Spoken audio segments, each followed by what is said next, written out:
Salute, salute. Shout out to everybody in the building. What's up, y'all? Salute to everybody in the building. What's up, y'all? We late night, man. I'm still up. I decided, hey, man, I'm gonna just go ahead and get to it right now. You know what I'm saying? Early, fresh. You know what I'm saying? Make sure you're double tapping that screen. If you don't do anything else, that's how you hit the like button, guys.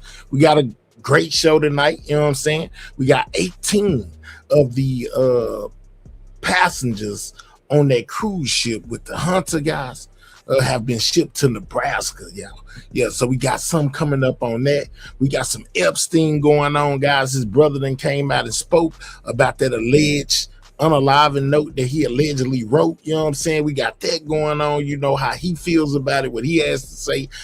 We also got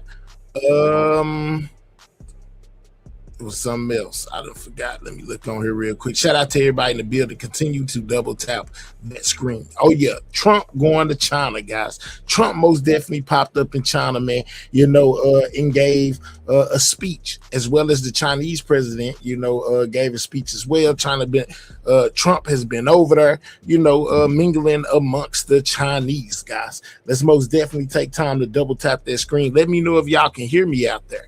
If you can hear the sound of my voice, man, somebody, anybody, a brave person, type that.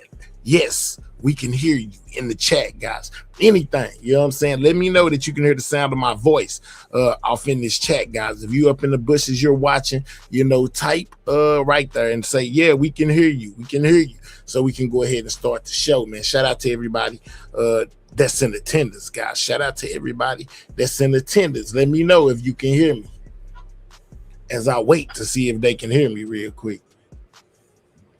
Can anybody out there hear me? You know what I'm saying? Shout out to everybody, man. Somebody type in the chat. Let me know you can hear me. All right, I see you, Tony Polk. Thank you, man. You know what I'm saying? They was about to leave me out here, you know what I'm saying, in the cold and not let me know if they could hear me or not. You know what I'm saying? So shout out to you, my guy. You know what I'm saying? Tony Polk in the building, Purple Groovy up in here, man. Yeah, man, we about to get right to it, man. Like I said, I guess we'll kick it off with Trump. You know what I'm saying? In China, guys. Trump was in China today. I know that was a sight to see, man. You know what I'm saying? I know that was a sight to see. Trump visits China, guys. Shout out to everybody in the building. What's up? I can hear you loud and clear. Okay, I bet. So we're gonna kick it off, man, with Trump in China, guys. You know what I'm saying? And basically him and the president of China giving a speech where, the president over there, he speaks in Chinese. I don't understand a word of it, so I skip forward to the translator to read what he said, and then right after he get through speaking, guys, we got Trump coming up after that. Shout out to everybody in the building. If you have not, take time to double tap that screen. That's how you hit the like button if you're on the mobile device, or you can click the three dots in the right hand corner and hit that thumbs up. Shout out to y'all. Let's get to it, man. You know what I'm saying? This is the president of China, you know what I'm saying, basically meeting with Trump, guys. Today, President Trump and I had in-depth exchanges on China-US relations and international and regional dynamics. We both believe that the China-US relationship is the most important bilateral relationship in the world. We must make it work and never mess it up. Both China and the United States stand to gain from cooperation and lose from confrontation. Our two countries should be partners rather than rivals. President Trump and I also agreed to build a constructive China-US relationship of strategic stability to promote the steady, sound, and sustainable development of China-US relations and bring more peace, prosperity, and progress to the world. 尊敬的特朗普总统先生、女士们、先生们、朋友们，纵观中美关系发展历程，能不能做到相互尊重、和平共处、合作共赢，是中美关系能否稳定发展的关键所在。当今世界变乱交织，中美关系承载着两国17亿多人民的福祉，关乎世界80多亿人民的利益，我们应当共同扛起这个历史重任，推动中美关系这艘巨 I don't speak a lick of Chinese. I don't know nothing you talking about. 轮沿着正确的航道平稳前行。 Honorable President Donald J. Trump, ladies and gentlemen, friends. Looking back at the course of China-US relations, whether or not we could have mutual respect, peaceful coexistence, and win-win cooperation is the key to whether the relationship can advance steadily. The world today is changing and turbulent. China-US relations concern the well-being of the over 1.7 billion people of both countries and affect the interests of the over 8 billion people of the world. Both sides should rise up to this historic responsibility and steer the giant ship. This is what China-US President of China forward, is saying, guys. steadily and in the right direction. 最后，我提议为中美两国发展繁荣和人民幸福，为中美关系的美好未来和两国人民的友谊，为特朗普总统以及在座的各位朋友的健康干杯！ Now please join me in a toast to the development and prosperity of China and the United States and the well-being of our people, to the bright future of China-US relations and the friendship between the two peoples, and to the health of President Trump and all the friends present. Cheers. 干杯！ Cheers. We've been listening to Chinese President Xi Jinping make remarks in front of this group. So of that's what he had to business say to leaders Trump, in and Beijing, Trump over there in following this China, bilateral guys. meeting between Gotta the be. I Chinese think he's president and departing President now, Trump. you We're know. now But this is what expecting they to hear from what they President talked Trump, about. any moment. The Chinese president, though, here saying that the two of them have kept U.S.-China relations generally stable and then continue to push for more stability going forward that he said would cause peace, prosperity, and progress and be the most important relationship in the world. Let's bring back Janice Mackey-Ferrer, who's been listening with us. Janice, what stuck out to you from those remarks quickly before we hear from President Trump in a moment?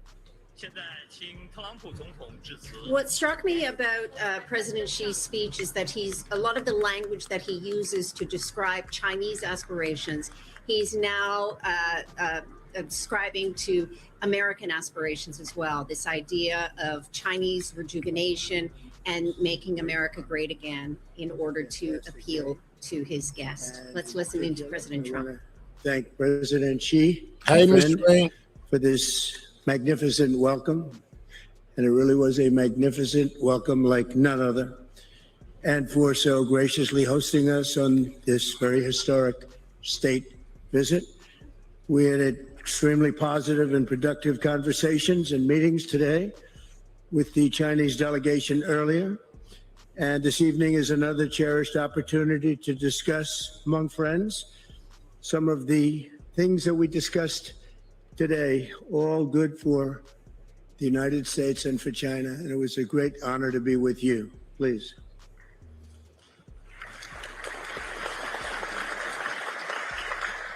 感谢习近平主席。今天我们度过了非常美好的一天。首先要感谢习近平主席这一盛大的欢迎，那么也非常感谢在这一次历史性的国事访问当中啊。Make sure you guys take time to double tap that screen, guys. This is Trump's speech to China, guys. Double tap that screen if you have not. That's how you hit the like button. 具有建设性的对话。那今天晚上将是我们另外的一次机会，能够共同再次讨论我们今天早些时候已经讨论到的一些问题，以及我们的共同利益，以及我们如何能够为全人类塑造更好、更安全的未来。The relationship between the American and Chinese people goes all the way back. Let's make sure we take time to hit that like button, guys. Double tap that screen if you have not. If you're on a mobile device, or click the three dots in the right-hand corner, hit that thumbs up. President Trump's speech in China to the Chinese, guys. Back to America's founding. The first American consul to China, Samuel Shaw, arrived on the first American trading ship to reach these shores in 1784. The Chinese merchants had a name for the Americans. They called their visions the New People. 2.5 centuries later, that first connection has grown into one of the most consequential relationships in world history.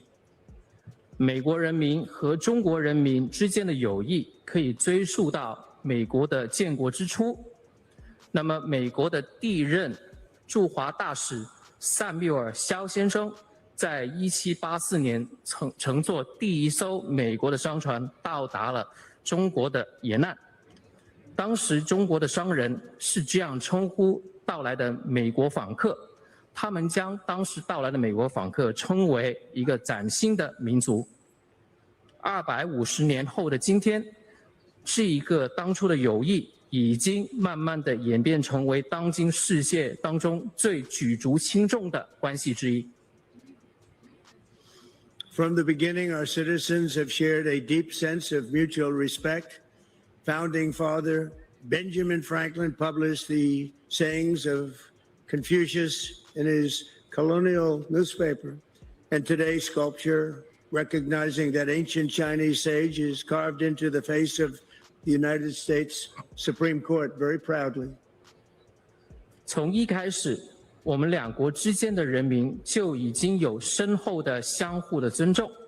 美国的国父本杰明·富兰克林曾经在他的殖民报纸当中刊登了孔子的《论语》，而今天在美国最高法院建筑物的门前，可以说有一个雕刻，这个雕刻就是为了向中国的这一名古代的圣人进行致敬。The appreciation ran in both directions. Chinese admirers of President George Washington gifted a stone tablet honoring his memory to adorn the Washington Monument. It bears the words of a Chinese official who called the great general and statesman a hero among men. 这一种欣赏是相互的。那么，许多中国人非常崇敬乔治·华盛顿总统。那么，这些人当时就向美国捐赠了一个石碑，就是为了纪念华盛顿总统。目前这个石碑已经镶嵌在华盛顿纪念碑里面，石碑上刻有当时的一名中国官员形容这一名伟大的将军和政治家，他们把他称为人中豪杰。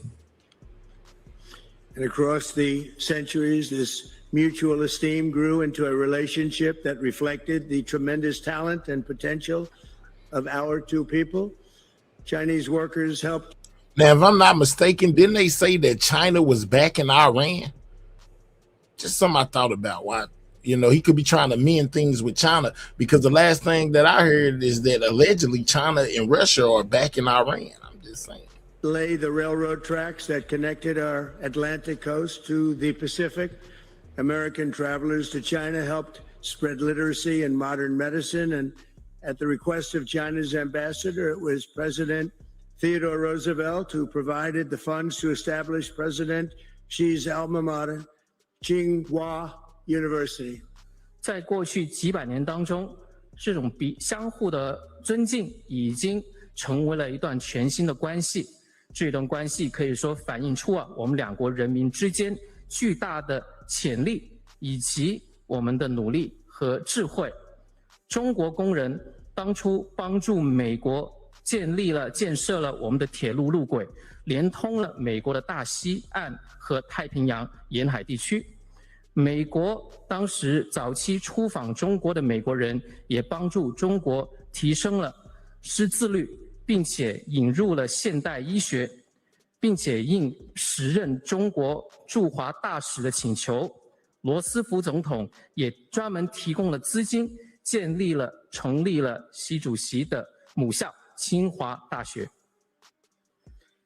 As allies in World War II, President Franklin Roosevelt's mentions of the brave people of China, that's what they were, drew loud cheers in his speeches in the United States, and everybody loved what he had to say, just as many Chinese now love basketball and blue jeans. Chinese restaurants in America today outnumber the 5 largest fast food chains in the United States, all combined. That's a pretty big statement. 那么，作为二战期间的盟国，罗斯福总统在美国的多次演讲当中提到了勇敢的中国人民。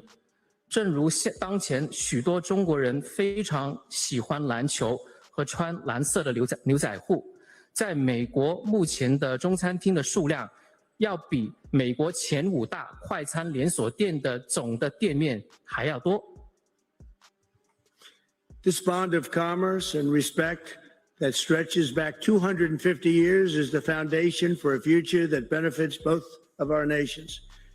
The American and Chinese people share much in common. We value hard work. We value courage and achievement. We love our families and we love our countries. Together, we have the chance to draw on these values to create a future of greater prosperity, cooperation, and happiness, and peace for our children. We love our children. This region and the world is a special world with the two of us united and together. 那么，至于商业当中的纽带以及我们的相互尊重，可以说追溯到250年前，是我们将要构建的未来的基础。至于未来将会惠及我们两国的人民，美国人民和中国人民有许多的共同点，我们都崇尚劳动，我们都崇尚勇气和成就，我们都非常爱我们的家庭，我们也爱我们的国家。我们两国一道，我们将有机会基于我们共同的价值观，创造出一个更加繁荣、基于合作、幸福、和平的未来，为我们的子孙、为本地区以及全世界造福。Thank you again, President Xi, for this beautiful welcome. And tonight it is my honor to extend an invitation to you and Madam Peng to visit us at the White House this September 24th. And we look forward to it. And I'd now like to raise a glass and propose a toast to the rich and enduring ties between the American and Chinese people. It's a very special relationship. And I want to thank you again. This has been an amazing period of time. Thank you, President Xi. 那么再一次感谢习主席。Right, as America prepares to celebrate its 250th birthday, President Trump referencing the past in America's history, talking about U.S.-China relations over the years, also talking about the present, saying that today's talks between the two countries extremely positive and productive, and referencing the future with an invitation to China's president to visit the White House in September. Let's bring in NBC's Janice Mackey-Frayer to talk more about these comments we heard during the welcoming banquet. The president speaking for just under 10 minutes here, including the translation. Oh, Trump. Staying on script. We don't expect controversial comments at a banquet like this. Janice, walk us through what we've heard over the last several minutes. Anything stand out? What seems to stand out is that both men are being very gracious to each other. President Trump has talked often about his friendship with Xi Jinping. He considers him a gentleman and a good host and a great leader, as he said today. And there is the sense that the feeling is mutual, that there is something in the way that Xi Jinping conducts himself with Donald Trump that seems different from other leaders. But he's not looking primarily for friendship out of this summit and out of this visit. China is seeing this as an opportunity to try to manage this important relationship for the longer term, to try to shore up the economy here, to dial down the temperature, especially when it comes to U.S. tariffs on Chinese goods. So it's not that we're going to see any grand bargain or reset come out of this, but what this does signal is that on this first day of the summit, they have been able to start conversations. And these are conversations that are going to continue. President Trump saying that September 24th is the date that he would like to host President Xi at the White House. So there is the sense that these two men are taking a breath together, if we can say that, and really wanting to move the relationship forward because they see the benefit on both sides. notable to me, Janice, that we had President Xi calling this the most important bilateral relationship in the world, and President Trump calling it one of the most consequential relationships in world history. To your point, really sort of just in agreement and both showing this graciousness to each other. Janice, walk us through, though, what came out of these readouts, because there was a little bit of disparity between the focus that China put on their readout from this meeting on Taiwan. It was entirely missing from the US's readout of that meeting between the two. And then what we did here on the war with Iran and trade, sort of the three big topics heading into this. Well, the U.S. side felt that the talks went well today. They described them as good. They touched on trade issues, fentanyl and technology, some of the other issues that they've been wanting to address. There are still some very big elephants in the room. I think they might have did discuss Iran behind closed doors, not just public, but it has been a lot of speculation that China is backing Iran in this whole situation. So I'm pretty sure it was on Trump's mind. I would think that Trump asked. Y'all think he didn't ask about Iran and if China was in cahoots with him? Let me know. So to speak, with critical minerals and rare earths, China has slapped export controls on certain things that America needs for its supply chains. And there is also this issue of Taiwan. There was the expectation that Taiwan was going to factor into the discussion in ways that it hasn't before. The Chinese side has certainly been telegraphing it over the past few weeks. China was wanting to urge or discuss U.S. arms deals with Taiwan, with President Trump. They want to perhaps pressure him, urge him to delay these arms sales or even scale them back. We have to understand, though, that to even have this discussion between a U.S. president and a Chinese leader is unprecedented. And that's what was making some people nervous going into this meeting, that perhaps President Trump, when he was face to face with Xi Jinping, was maybe going to agree to things that he necessarily should not. That could change policy, longstanding U.S. policy. There's been no indication that it went that far today, but there is the sense that Xi Jinping wanted to have his say on Taiwan. And he issued what many consider to be a warning, the sense that, I want to get the language correct here, the sense that he was saying that clashes and even conflicts could put the entire relationship in great jeopardy. And as you mentioned, Savannah, that was something that was missing from the American readout. The Iran war also was expected to be discussed today, with China seen as having leverage with Iran as an oil client, and of course with vast economic interests in the Middle East. There was the sense, though, that President Xi didn't want Iran to dominate the agenda. He wanted this to be an opportunity to talk to the U.S. president about China, not Iran, and as well that there might be some hesitation on President Trump's part to appear as though he was coming to his chief competitor and asking for help to end a conflict. As well, Xi Jinping wouldn't want to be seen as aligning himself too much with Washington when it comes to Iran. So it seems these talks did get off to a good start today. They do continue into tomorrow. And there are also the CEOs who are here. And Taiwan is a big deal as well, guys. Taiwan is a big deal when it comes to Trump and China. Here who are having their own meetings, trying to not only drum up some deals, but importantly to get access and influence here in the Chinese market. Right. NBC's Janice Mackey-Frayer. For now, they will eat. All right, so that was a little bit of what Trump, going to China, but we're not done yet. There's more to go, guys. As I said, Taiwan is a big deal, when it comes to this situation, just like with Iran, guys. Let's go here, for Trump and the president of China's little sit down, and then we'll go to what all of this could mean, guys.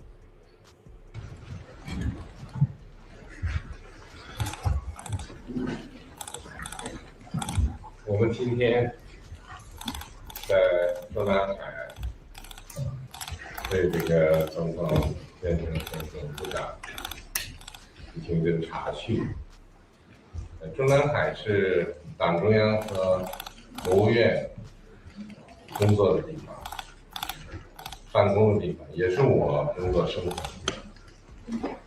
这个新中国成立以后啊，就在这里。毛泽东、周恩来，到后来的这些邓小平、江泽民、胡锦涛都在这里。Well, today I'm hosting the president and his officials in the Zhongnanhai compound for tea. This is the place where party and the central government leaders of China work and live, including myself. After the founding of the People's Republic of China in 1949, the leadership have moved to this compound, including the Chinese leaders Mao Zedong, Zhou Enlai, Deng Xiaoping, Jiang Zemin, Hu Jintao, and so on.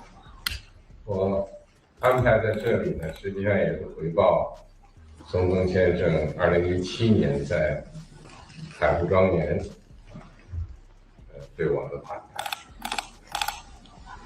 I've chosen this place. Yes, I did say that, yeah. Hospitality extended to me in 2017 at Mar-a-Lago. That's right.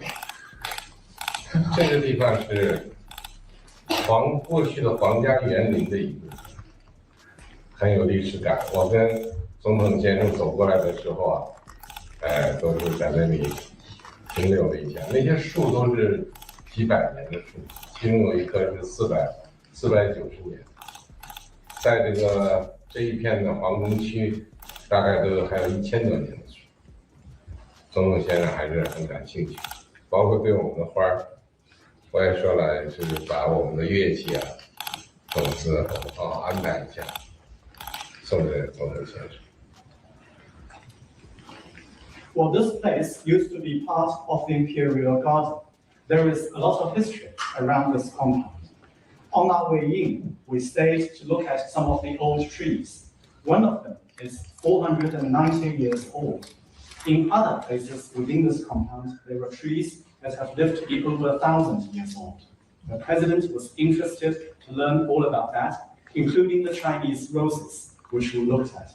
And I've agreed to send the seeds for these roses to the president as a gift. I love that. That's great.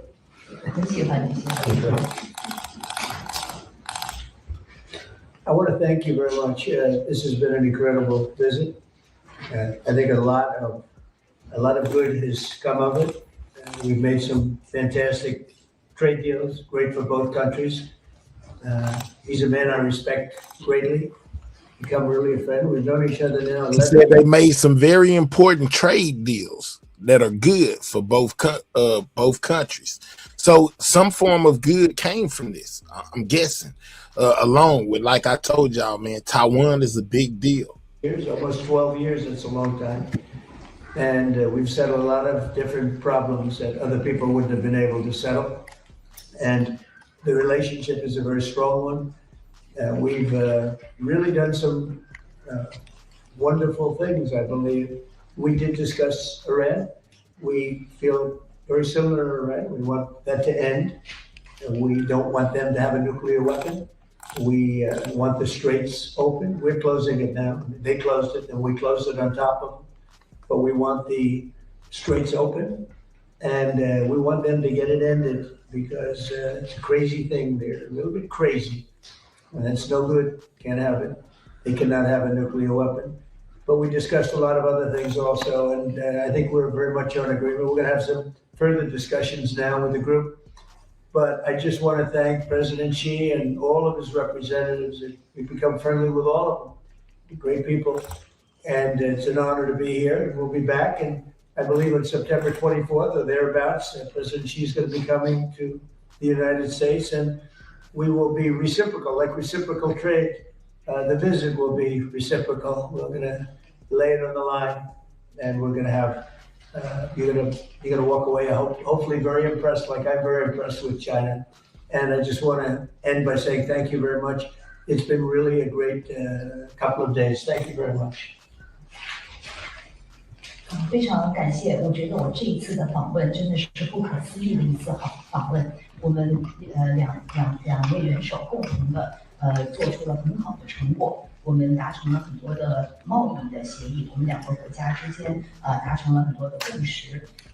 您也是一个非常值得尊敬的一个领导人，我对您充满了尊重。我们相互之间认识已经有11年多，几乎要12年了，这是非常长的一个长久的友谊的关系。那通过我们两个人讨论和合作，我们解决了很多的问题。别人都是没有办法能够解决这么多的问题的，我们两人之间的关系是非常好的。另外呢，我们讨论的问题当中还包括在伊朗问题上，我们也有非常相似的看法。我们都希望能够快速的解决伊朗的问题。那这个海峡，霍尔木兹海峡也必须要开放。现在呢是他们把它封锁了，然后呢我们也再加上一个封锁，这个是很疯狂的。我们大家都不希望是这样，希望能够尽快的开放这个海峡。那我们不能够允许伊朗拥有核武器。另外除此之外，我们还讨论了很多其他重要的问题。那我等一下呢，就会跟我们这个2个代表团在大范围的再进行进一步的讨论。那么我还想要再次感谢习主席，也感谢中方代表团接待的所有的成员，我们大家都是好朋友了，而且我们将来还会再回来。另外呢，在今年的Boy, this translation, Lord, have mercy, man. 回访，这样的话呢，我们就可以实现。规格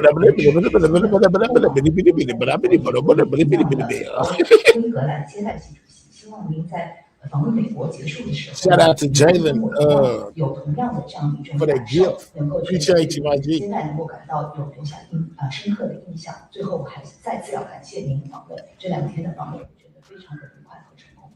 谢谢总统先生，谢谢你刚才的讲话。Thank you for the floor. Thank you. 这次的访问是一个历史性的、标志性的访问。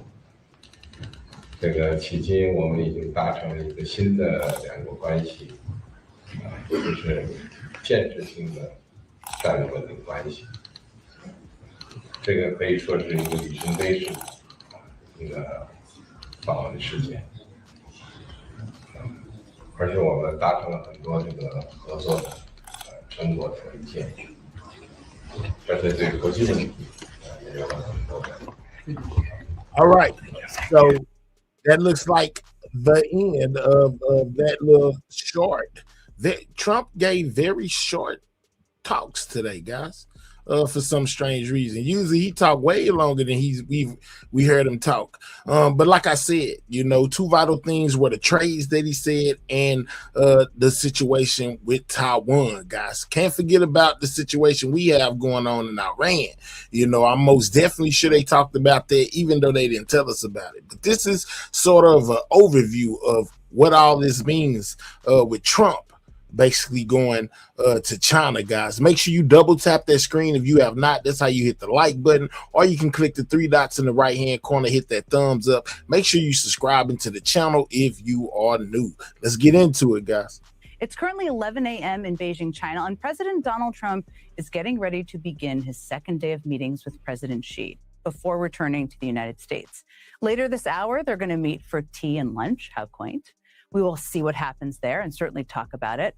But so far, the sharpest words from either leader have been about Taiwan. Xi warned Trump that if the issue is handled poorly, it could lead to conflict and an extremely dangerous situation. It's a bit of a warning shot there. As for Trump, well, as we all suspected, he's on a bit of a charm offensive. Why not? He has all these business leaders traveling with him to China, and he wants his buddies to be happy on the way home. So there's that.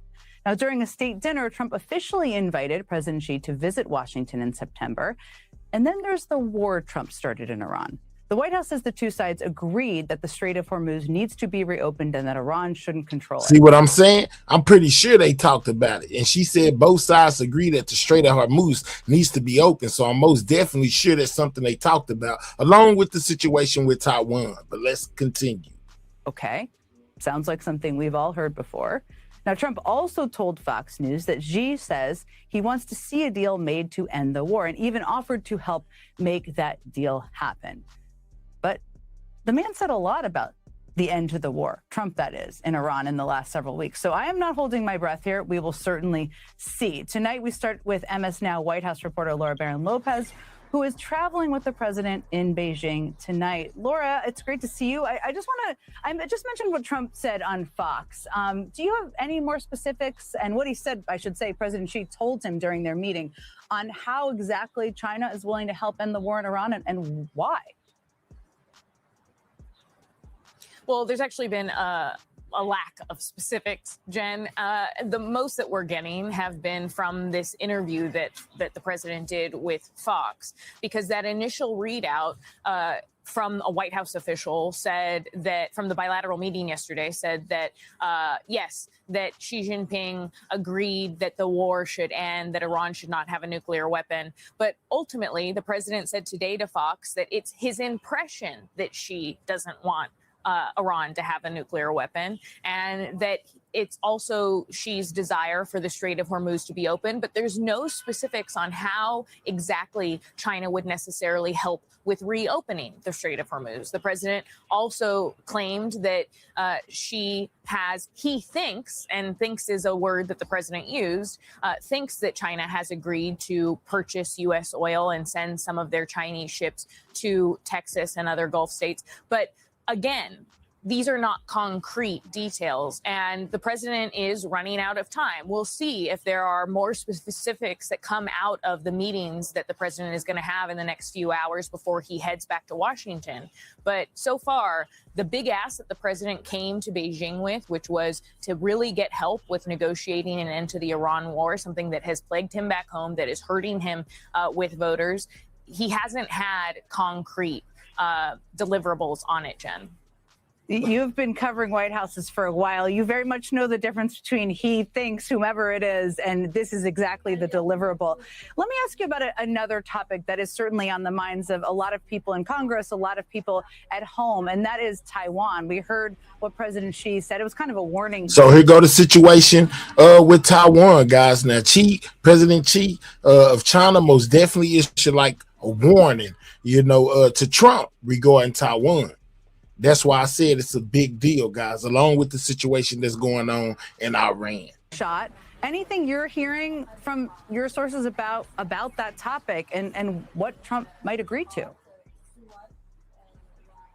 So it was so striking that when they came out of the meeting yesterday, that a White House official did not mention Taiwan in any kind of official information that they sent out about what was talked about in that meeting. They only mentioned Iran. But and also the president was very quiet about Taiwan when he was peppered with questions yesterday throughout the day. And so were a number of other officials that traveled with the president. They didn't address it. We pressed the White House. A senior administration official told us that the long stated position on Taiwan remains the same, and that both sides are very aware of what their positions are on it. But of course, this is a big point of concern for U.S. national security folks back home, for former diplomats as well, because they view this Taiwan question as a big point of leverage, essentially, that China has. My God, Chris, what's up? What's up? Iran, and could potentially extract things from the U.S. when it comes to Taiwan. So right now, U.S. officials are maintaining that there's no change,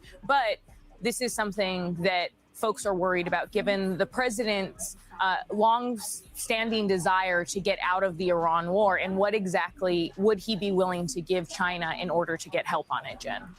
Yeah, and to your point, Laura, that's exactly the concern, I think, from a bipartisan group of members of Congress. Thank you so much for joining us and all your reporting there in Beijing. With that, we're going to turn to our leadoff panel. Susan Glasser, staff writer for The New Yorker. She's been on many of these trips. Tom Nichols, a staff writer for The Atlantic. So there is most definitely a lot going on, guys. There's a lot going on with this China-Trump situation. Now international affairs analyst.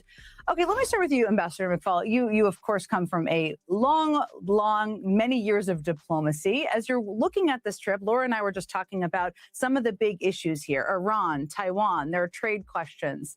There's still more to go of this trip, but what's your impression so far?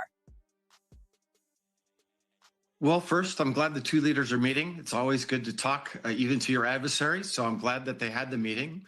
Second, I'm really struck by how President Trump just keeps calling chairman of the Communist Party of China his good friend, great leader, good friend. Xi Jinping doesn't return the favor. He doesn't use that language.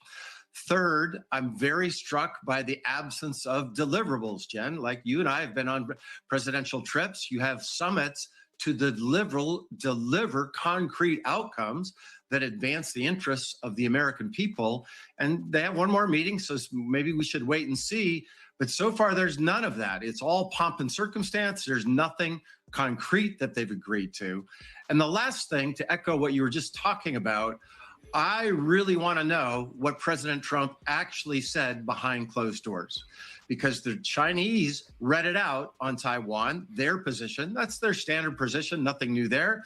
The fact that we didn't read out. Make sure you guys are double tapping that screen. That's how you hit the like button. And I hope the White House will clarify that. The last time that happened, by the way, was when Trump met with Putin. And they didn't even have a press conference. Remember, they ran home. They didn't have the dinner. They didn't have the lunch because the president, I think we now know from excellent reporting, promised Putin Donbass. He said he was going to press Zelensky to give him Donbass. I hope that didn't happen with respect to Taiwan. And then on Iran, let's just be clear. The Chinese are not going to help us end the war in Iran, even if they could. This is a ridiculous claim. It makes the president look weak. He's begging the Chinese to open the Strait of Hormuz that his war closed. Think about how weak we look in the eyes of the rest of the world and begging the Chinese to do that work for us. You guys think we're being weak to the Chinese? Let me know. By Trump asking for help, basically in opening the strait, do you think that it made America look weak in the Chinese eyes, guys? Let me know. Point. I mean, they're benefiting from this. There's new reporting out today about China benefiting from this ongoing war with Iran. They're benefiting financially. They're benefiting on the global stage, at least in some ways. Susan, let me ask you, I think Ambassador McFaul raised this really interesting point, and you've been on a lot of these trips. I mean, and just to bring the people watching into the behind the scenes of all of this, typically there's a lot of background paper, there are a lot of background briefings that are happening with traveling reporters about what to expect, what deliverables are being discussed, what's being negotiated. Now, I don't know entirely what's happening, but Laura was just saying not a lot of information is coming. Also, the absence of talking about something like Taiwan is very interesting. Susan, what are you watching for the second day, and what's really stuck out to you? Yeah, look, I think to your point, Jen, I think it is important for people to understand that Trump has sort of blown up the national security process as it existed under presidents of previous parties, Democrat and Republican. Even compared with Trump's first term, the National Security Council is essentially hollowed out. Trump has created a highly personalized system of power that resembles, I think, a kind of Trumpian fantasy version of what he thinks is the way that authoritarian leaders like Xi Jinping, the way that they rule, which is something that Trump has admired very much. He used to speak in almost glowing terms of Xi's unilateral power to decide things, even back in Trump's first term presidency. Well, in his second term, the reason that we're not hearing a lot of detailed policy proposals, why there haven't been deals in the works for months, is because that's not how Trump rolls. He's essentially turned the United States into sort of a court politics around the czar. I think it's notable that among his many terms of flattery for the Chinese leader, he has called him a king, which seems to be both what Trump imagines that he is and also what Trump himself wants. So, this is not the American presidency as we've experienced these summit meetings before. But I think, like Ambassador McFaul, what's really striking is that you almost have a sense of Trump coming here as some sort of a supplicant, that he is the weaker party, that he is asking for favors which are very unlikely to be returned. He's offering a vibe-based foreign policy when Xi Jinping is talking long-term strategy, frankly, to the president. And it's not clear that Donald Trump is even hearing what he's being told by the Chinese leader.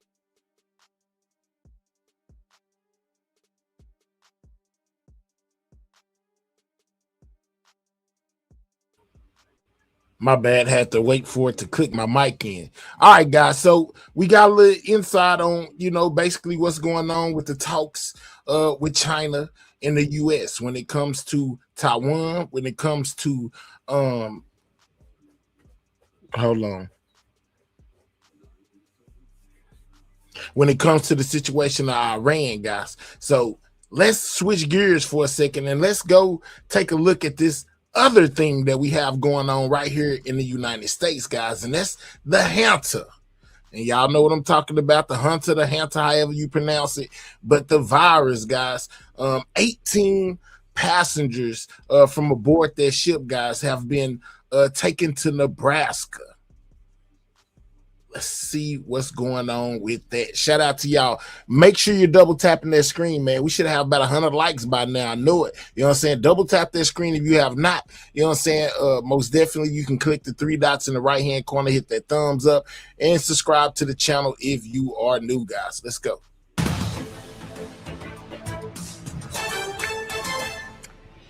Hey, everybody, and welcome to Jesse Weber Live. So a lot going on tonight. We're going to start with the Hantavirus hitting American soil. I say that 18 Americans who were on the cruise ship, the MV Hondius, where all this happened, they're back in the United States. And one of them is already in a biocontainment unit after testing positive. Around 30 people in 8 states are now being monitored for this virus. Bringing it back on the soil, guys. Oh, Lord. Yeah, could this be another situation like the sea, guys? Let me know. You know, the last pandemic that we faced, could this be the beginning of another one, guys? As the hanta, people who were out there on that ship, man, in the middle of the ocean, have now been taken to hospitals within the United States. This one right here is in Nebraska, guys. Questions on everyone's minds. Can it be contained? Are we safe? We got a top expert to tell us how you can protect yourself. Then, are influencers the stars of the future? I mean, they're everywhere. Well, RDJ, Robert Downey Jr., Iron Man, doesn't think so. He called the idea horse stuff in a recent interview. He didn't say stuff. I think you know what he meant. But I mean, does he have a point? Okay, well, we've got a multi-generational panel of influencers on hand to debate it. We also have an update on the search for 84-year-old Nancy Guthrie, because the sheriff in charge of that investigation is now saying they're closer to finding Savannah Guthrie's mother. New evidence, new suspect. Why that statement? We're going to start with the race to contain the Hantavirus, where 18 American passengers who had been aboard the MV Hondius, they're back in the United States today after an outbreak of the virus on board the cruise ship sent health officials worldwide scrambling. The ship has been linked to 3 deaths and as many as 9 suspected infections. And according to health officials, 16 passengers from that ship, they were taken to the National Quarantine Unit at the University of Nebraska Medical Center in Omaha this morning. One passenger who tested mildly positive for the virus is now in a biocontainment unit. The other 15, they were in less. Why bring the sick people to us? Why not just send the doctors to the cruise ship? I'm confused, man. I think I don't like it. I don't like it. I don't like it. I don't like it. I don't like it. I don't like it. For some reason, I just don't like it. Restrictive quarantine units. They've been described as hotel-like. We'll talk what those are. But health officials said that the other 2 passengers, including a person with mild symptoms and that person's partner, they were sent to Emory Hospital, University Hospital in Atlanta. All 18 passengers, they're going to be monitored for the virus, which, by the way, is a complicating factor. It has a weeks-long incubation period. There's no targeted treatments or widely available vaccines. There was a rare spot of good news here because health officials said that depending on their health, some of those passengers may be able to leave the facility to finish their quarantine at home. Now, of course, there's a lot of questions about what that means. And also, I should tell you, health officials, they didn't put a time frame on when those passengers would be allowed to head home. But the caution is understandable considering the Andes virus of the Andes variant, of the Hantavirus, that can be spread by person-to-person contact. That's what makes this different. And that risk of contagion is why health officials in 8 states are now monitoring, again, close to 30 people for signs of infections. And just to show you how dangerous it can be, the state of Maryland just announced it's now monitoring 2 people who weren't even on the ship. They were on a flight. Oh, monitoring 2 people that wasn't even on the ship. They were on a flight. Could it be airborne, guys? Y'all heard that.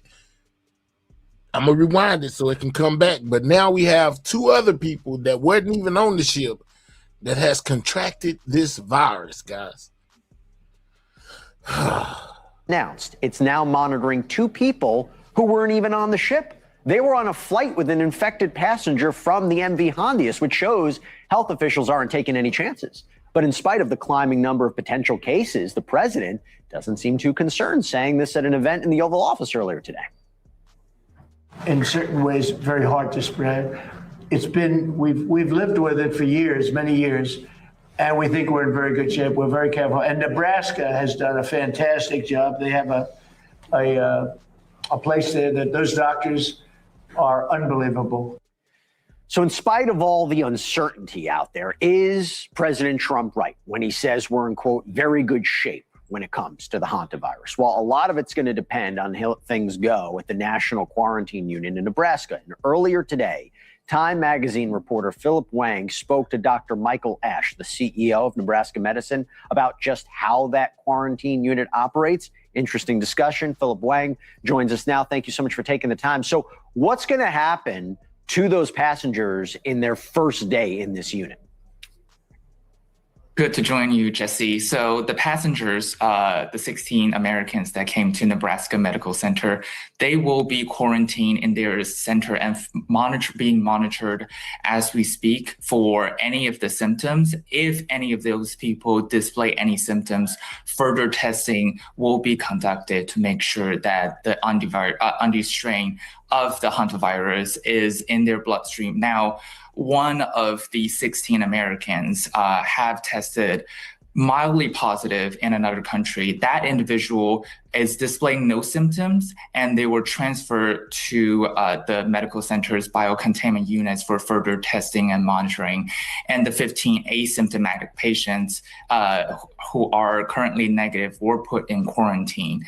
And I will say in my conversation with the CEO, who told me that these biocontainment units as well as quarantine centers are almost like nice, secure hotel rooms. Yeah, aside from the regular medical bed, you also have exercise equipment and entertainment. And all of these meals are brought to them throughout the day. And most importantly, these units are singly insulated and maintain an air supply that is going through an advanced HEPA filter so that there is no risk of transmission between the people who are being quarantined as well as the medical staff that are taking care of them. That's an important point for a number of reasons. I mean, look, it's a distressing situation, but at the same time, when we think of a quarantine room, this is a little bit different. When you talk about testing, how are they tested for the virus? And do you know how accurate those tests are? So the Dr. Michael Ash, the CEO of the Nebraska Medical Center, told me that they're conducting PCR testing. These are not your regular off-the-shelf COVID testing that will tell you positive or negative. In fact, it will look into just how much virus is in your bloodstream. Now, Dr. Ash told me that it is possible that there would be virus in your bloodstream, but you don't show any symptoms. That is totally possible. It means that your immune system might be fighting off these virus. So it is a very complicated and specific testing that the Nebraska Medical Center is conducting in coordination with the CDC to make sure that these are very accurate and specific tests so that they can run throughout the day. Do you know how long they're going to be kept there? In other words, I understand it's a 1 to 8 week incubation period.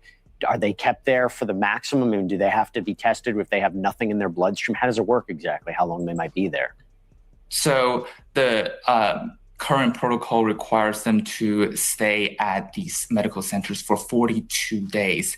And if they don't exhibit any symptoms and their testing shows that there isn't no progressing of virus going forward, they are free to leave. But for now, it is a ongoing situation that everyone keeps getting monitored and making sure that there is no spread from where they left to the medical center. And each of the staff are also going through testing in the same way. And even the pilots and the airport staff who repatriated these Americans are also going through testing to make sure that there is no leakage of the virus. So they're being monitored, not the pilots and the crew members, but not exactly quarantined. Did Dr. Ash say if he's concerned about the spread of this contagion? When, it's interesting. Yes, they said it could take up to 8 weeks, guys, for them to detect this hantavirus inside your body, guys. Anywhere from like 2 weeks to, like a week, 2 weeks to 8 weeks. 8 weeks is a long time, guys. That's crazy. Because when I asked him how confident he is about containing these virus, he told me the medical center has the highest confidence. This is a medical center that received U.S. citizens with Ebola virus, which has much higher fatality rate back in 2014. And they also received the first U.S. citizens who tested positive for COVID-19 back in 2020. And remember, these are highly trained staff and who runs regular drills to make sure that every patient can get tested and treated properly and no virus, specifically this infectious kind, can get out of the medical center. And they have proper protocols at every step of the way to make sure that, you know, everyone can stay safe and get treated. And just real quick, the pilots, the crew members, they're just being monitored and tested, right? That's correct. Okay. So we have a better idea exactly what this looks like, what they're doing at the facility, and we'll be keeping a very careful eye on communications coming out of that in terms of people who are released and how. Listen, Philip Wang, thank you so much for taking the time. I really appreciate it. Happy to be here. So for now, at least health officials seem to have the Hantavirus situation in Nebraska handled, okay? But there are still 7 other states monitoring potential cases, and it seems like that number is increasing by the day. It's a very different one from what we talked about last week. So what more can be done to limit the spread of this virus? And looking forward, what can we do to stop the spread of future diseases before they become a catastrophe? For that, I'm joined once again by Dr. Saira Madad, an infectious disease epidemiologist at the Harvard. Hey, guys, as we find out about the Hanta, guys, let's take time, everybody who haven't hit that like button, to double tap that screen. That's how you hit the like button. It helps out the channel, or I wouldn't keep asking, guys. Double tap that screen, get the likes up. You know, most definitely share the video out. Let people know we're talking about it, man. 18 cases, basically, of 18 people that were on the cruise ship that have been taken to Nebraska for treatment, guys. This is what's going on, man. You know, make sure you subscribe to the channel if you're new. Belfer Center, thank you so much for taking the time. Always appreciate it. So we just had this conversation. You have these passengers that are in quarantine. Do you agree with the way that this is being handled right now? Do you agree with President Trump's assessment that we're in, quote, very good shape when it comes to handling the Hantavirus? Well, currently, operationally, we certainly are in good shape because these passengers couldn't be at a better facility. You know, as you just discussed, just a couple of minutes ago, they're at Nebraska Medical Center in their quarantine unit. This is an amazing facility. I know these individuals are my colleagues. We have 13 of these elite regional Ebola and special pathogen treatment centers kind of throughout the United States. And so these are highly skilled individuals with very amazing capacity, both from a healthcare standpoint, as well as just the staffing infrastructure and the availability of additional resources. So they couldn't be in a better place. And so currently in the situation that we're in with all these Americans repatriated in this current, destination, we are in good shape. How do you do a home quarantine? Yeah, so home quarantine, and this is bread and butter public health. We do home quarantines all the time for various infectious diseases, and this is a highly structured process. And what this means is, depending on the type of infectious disease, the oversight from a public health standpoint includes, the public health department doing daily check-ins on this individual. Oftentimes, they're keeping a temperature log, and then they're also doing symptom monitoring. And if they become symptomatic at any point, then they connect that individual to a healthcare facility for additional testing, as well as isolation and treatment if needed. So this is a highly coordinated process, and this is not the first time that the home quarantine has been brought up. Here's the problem: people will look at this and say, "Well, okay, if they experience symptoms, then they're going to, take action. But who are they around? What are they doing if they're living their lives?" You have the first Jersey plane passengers now in Maryland flying next to somebody with Hantavirus. Can you please explain one more time from what we currently know? I know I always ask you this question. When we say that this is spread by close personal contact, if you can provide examples of what exactly that means. If you have somebody on a plane, that means you're sitting next to them and you were talking to them, or accidentally take one of their drinks. I mean, what does that have to be for people out in the public? How concerned that we should be? Yeah, it's an excellent question. Let me first take you back to the best example that I can give you, which is what has happened on the cruise ship. And it's not just what has happened on the cruise ship. It's the environment within it of itself. These individuals weren't just in an enclosed space. They were having constant, sustained daily contact. They were in the same restaurants, probably sharing the same, public restrooms, doing the same activities. And so they have repeated exposures to one another. And so because of that, the Andes virus, which we're dealing with, had many more opportunities of individuals coming together in these confined spaces and having exposure to one another. And that's why you're seeing more and more of these positive cases come about, which we're going to continue to see over the next few weeks. Now, that's what we talk about when we talk about Andes virus transmission, is that constant opportunity of, ongoing sustained exposure. Now, when we talk about, let's just say, measles or COVID-19, you're not going to necessarily pick up Andes virus through the casual contact unless you also have that social behavior and that social environment, like an enclosed space. And so right now, bottom line is we know how this virus spreads, but we are still learning more about it. The dynamics of transmission is something we're going to continue to learn in the weeks and days ahead. And so we may continue to change and tweak some of these guidances, but the best example is right in front of us, and we're seeing that play out in real time. But what happens if it changes? So we talk about the incubation period, this long incubation period, the people who are being monitored, the people in quarantine. How do we know when it's safe really for them to be let out? And how do we know, exactly when they were infected? And how do we have this idea about, if the virus mutates or it changes or the transmission changes and we're playing catch up? I think those are the questions that scare people the most. Absolutely. And those are legitimate questions because we certainly experienced the, pandemic just, a few years ago. So these are important questions to answer. Well, I got something for you right after this, my guy. We actually have a guy that was aboard this ship that's basically in the facility being taken care of in Nebraska to tell us, a couple of things about what's going on, my guy. So great question. So I think the first is we have an entire process in place to be able to understand when did an individual get exposed. This is an individual based process. This is not looking at a crowd or a group of individuals and say, okay, you're going to quarantine for 42 days starting today. That's not the case. We actually look at every single individual and we do what we call case investigation and case management. So what happens in the case investigation?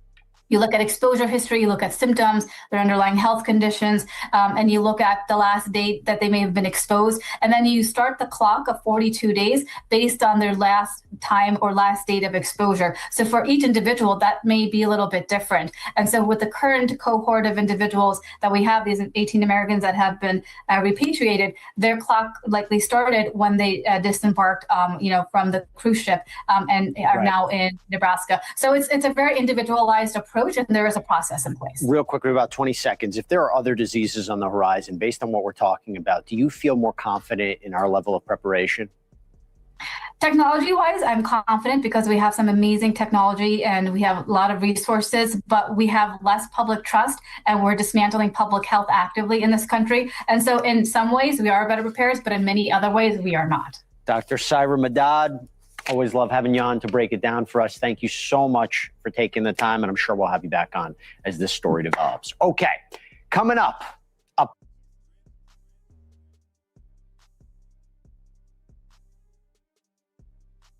We're going to stop them right there as they give us details about the situation that's taking place in Nebraska. And just like I just told the guy that asked that awesome question about, why aren't the people from aboard the ship or somebody on the ship, letting us know, or somebody in the facility letting us know what's going on. I most definitely found an interview with one of the passengers that was aboard that cruise ship that is now being taken care of in Nebraska. A cruise ship that had people on board with the Hantavirus. No one had ever heard of what that was. No one really knew where the cruise ship was. And now many of us are thinking about it daily. One person who's definitely thinking about it is Jake. He is in quarantine in Omaha, Nebraska. First of all, how you doing? I'm doing well. So this is Jake, guys. He's supposed to be a passenger. I'm just saying he is currently in Nebraska in the facility over there being treated for the hanta. Well, I'm trying to stay positive. I'm trying to, come to terms with the fact of the situation that I'm in and learning to live with it for now. After today, it'll be 38 more days here at the quarantine unit. So let's go back. May 1st, early May, you're on one of the most amazing trips that I think anyone could think about, going to exotic islands, bird watching. I think you work professionally as a travel influencer. So earlier this month, everything was looking good for you, correct? Correct. So it really wasn't until that last 24 to 48 hours of the trip that, something really went wrong. We found out that there was Hantavirus, that was potentially the illness that was going around once that first person tested positive. We found that out the night before we were actually. Yeah, I really feel like this could be like a paid crisis actor. That's what y'all telling me. Allegedly, they saying this could be a paid crisis actor, guys. I'm just saying, man. Make sure you double tapping that screen. Get the likes up, guys. Most definitely subscribe to the channel if you're new. The way that you hit that like button is by double tapping the screen or your mobile device, or clicking those 3 dots in the right hand corner, hitting that thumbs up. My chat says that this could be a paid crisis actor. Disembarking from the ship. So it really happened at the way end. Up until that point, it was a trip of a lifetime with just some weird things happening, here and there. But it all seemed just coincidental or just weird versus, everything being related. So how did they tell you? I think I saw a video. Did the ship's captain relay this to you guys? Like, how were you first alerted to what was going on? And did you have any idea what Hantavirus even was? So whenever there was something very serious, like someone passing away, or when we found out that Hantavirus was confirmed with the person who was in the hospital in Johannesburg, those were all announcements made by the captain. And yeah, so I didn't really know what Hantavirus was. And I feel like most people, when you hear about an illness or virus that you've never heard of, you Google it, which everyone knows is the worst thing you could possibly do because it's always going to be scary. I know Hantavirus is a scary illness, and it just makes it even more scary when you're looking up all these different things on the internet. Did they ask you to stay in your cabin or your room? So it was, you learned before you got off the ship. I think we all know they didn't let you guys get off the ship. They were trying to figure out what to do next. In those first hours, days, did they ask you guys to quarantine? So it wasn't an immediate request to stay mostly in your cabin. That request came within 2 to 3 days of the original announcement. However, I was personally just scared, so I spent basically all my time in the cabin once we found out that it was Hantavirus. I did not really leave my cabin at all. Okay. And then a group of you, some of you traveled from the Canary Islands, from Spain, to the Atlanta area. And I believe there's 17 of you in total that are in Omaha, Nebraska. The bulk of you guys are in living quarters like what you're in, right? So it's kind of like you're in quarantine, you're getting fed meals. I know on Instagram, you've been telling people what you've been doing every day, but for people who haven't seen that, what does your day look like right now? So what is expected of us is minimal. We have daily temperature checks, morning and night. Sometimes I get calls from a doctor, maybe once a day, ask a few questions. And then usually in the afternoon, there's a town hall where we're, just asking questions or concerns about food or, what things might look like after the quarantine or after the assessment period and just things like that. But for the most part, we just have time to relax in our room. I have a stationary bike in my room. I think I'm blocking it right now to work out. There's also some free weights in the closet and a step board. So for different types of exercises, some yeah, he say he doing his time at the quarantine center, like he in jail, doing push-ups, sit-ups, running around the room, all that good stuff. And it's crazy, man. So 18 of the passengers off the cruise ship are stationed in Nebraska, guys, for treatment. I'm just wondering why they didn't leave them on the boat and send the doctors to them. Got me terrified, man. I'm petrified. Lord have mercy. Expands. I think a Bosu ball potentially that can be blown up. It's honestly more like a hotel room, it feels like, than a hospital, like not necessarily bare minimum, but a decent hotel room. And we can order whatever we want here. So if you can kind of see behind me, I have new pillows. I have 4 pillows now that are more comfortable for my liking. I put on a mattress pad, new sheets. I've been getting different games from family and friends, snacks, things like that. And we found out yesterday that hopefully we're going to be able to start door dashing once in a while. So I'm hoping to get Chipotle in the next coming days. That would be a real treat for me. You definitely need some Chipotle. I know, being overseas and then coming back. When you do the town hall, is that via like Zoom, or are you in the same space for that? Are you allowed to see the other people that are in quarantine? If they decide to turn on their camera, yes. So you're not ever physically with them. Are you able to go outside? Is there an outside area for you guys? As of right now, no, there is no way for us to go outside. I think they might try to work on something where that could potentially be possible. Good. He says right now, there's no way for them to go outside. That's great. I hate to say that, but that's great. Is no, they got to stay inside. That's terrific, man. You know what I'm saying? Less risk to the public, because even though some people say it can't be transferred person to person, and it's not airborne, they say that it mutates, guys. It could most definitely mutate into something that everybody could catch. And then don't forget, I just told y'all about the person where they just told y'all, and I told y'all as well, about the person, the 2 people that were on a plane that were carrying these sick passengers. They're sick as well with the hanta. I'm just saying. Going outside is not an option. And I'm going to continue asking in case people have just tuned in. You feel good, right? You feel healthy. I feel healthy. I feel good. I just had my blood work done 2 days ago, found out yesterday that I tested negative.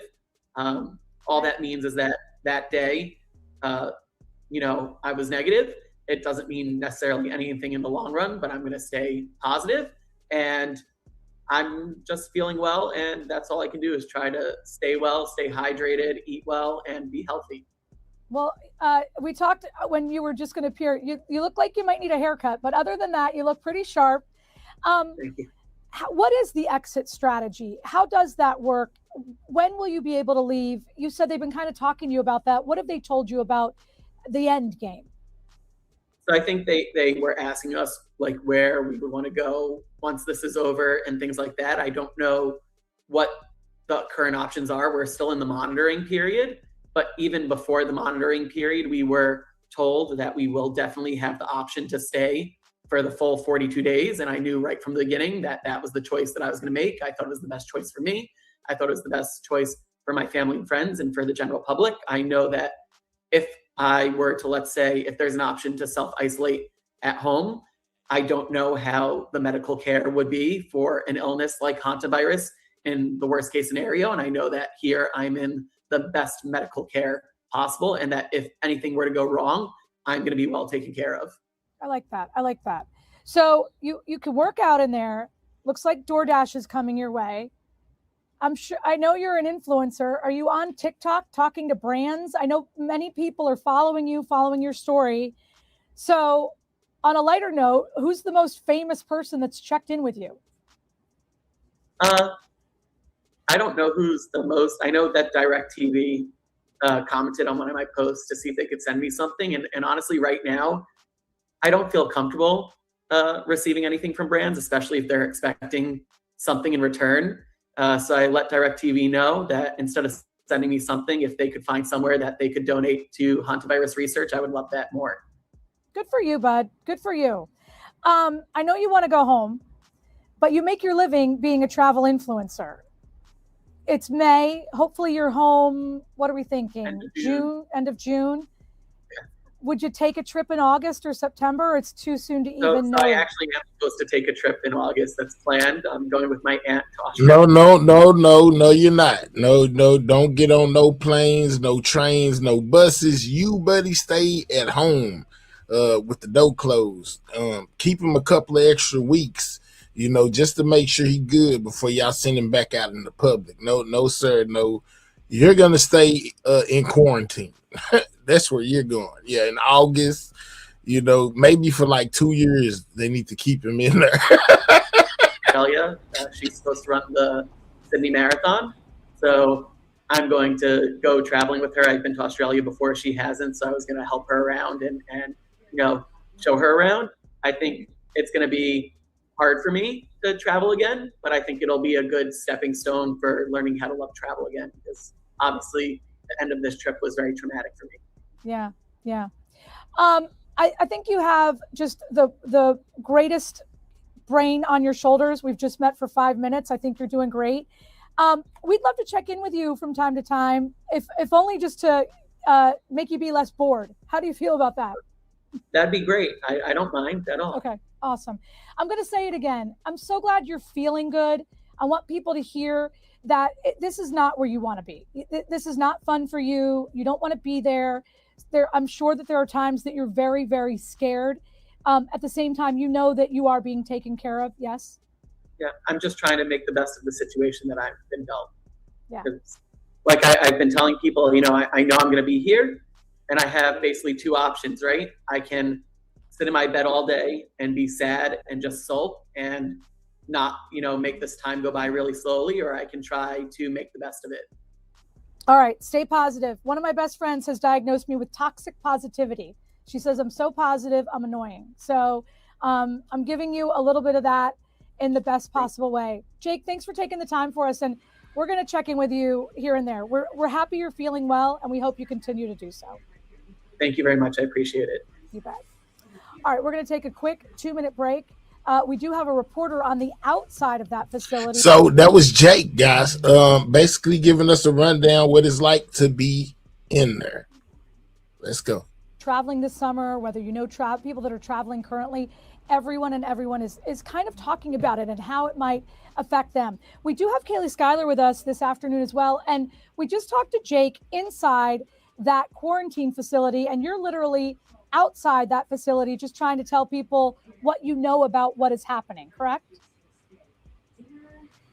Yeah, Jen, and we did receive some good news overnight. The one American who had tested positive for Hantavirus was actually moved into the quarantine unit last night. And I'm sure Jake talked about it, but that's more of a hotel style room as opposed to the biocontainment unit, which is much more restrictive and looks like a hospital room. Now, all 16 passengers here remain asymptomatic. So that is the good news here. But meanwhile, the CDC says 2 other people, a couple, remain in a biocontainment unit at Emory University facility in Atlanta. Doctors say one of them has symptoms and is receiving treatment, but has not tested positive. And the other is considered a close contact because the Andes strain of Hantavirus can be transferred person to person. Health officials say they are being cautious. Whoa. Can be passed person to person. It's done morphed into the part 2, but has not tested Listen. positive, and the other is considered a close contact because the Andes strain of Hantavirus can be transferred person to person. Health officials say they are being cautious because symptoms can take as long as 6 weeks to appear. We're protecting them and their families, right? If they get sick, we want to find them right away. We don't want them to infect their loved ones because we know the data says the most likely person to get infected is a loved one. And then we want to protect the community around them, right? So it's a function of public health working with these individuals and the medical community to make sure that we're doing that. At least 16 states are monitoring people for potential exposure. Some states are monitoring previous cruise passengers who left the boat in late April and are already back home. Others were exposed during a flight with passengers before the known outbreak. And then yesterday, 3 people were exposed to a cruise passenger and were taken to the University of Kansas Hospital in Kansas City for observation. And then 1 person in Illinois is being tested for Hantavirus, but that case is not connected to the cruise. The CDC is working with local health officials across the country to figure out next best steps for each individual. And one official with Nebraska Medicine tells me right now they are not aware of anyone looking to leave the facility here.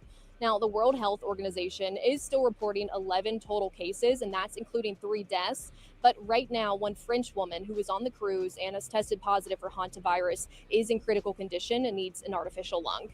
Jen? Oh, you don't want to hear that. So when we talked to Jake, again, the gentleman who was inside that facility, he said they can't come outside.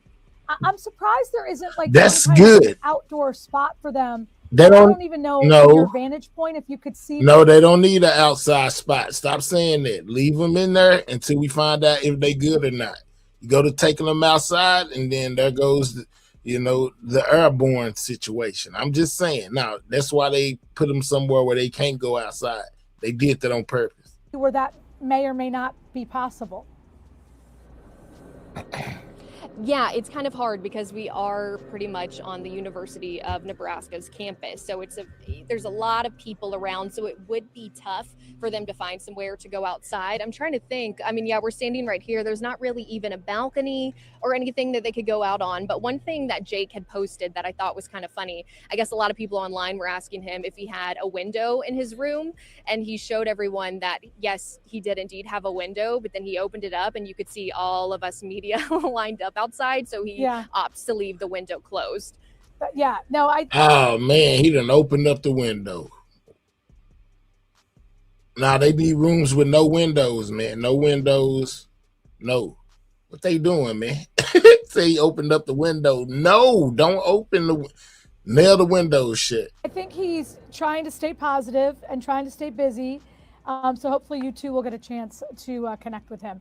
Kaylee, thank you so much. We love seeing you. We appreciate the help. All right, so we got, 18,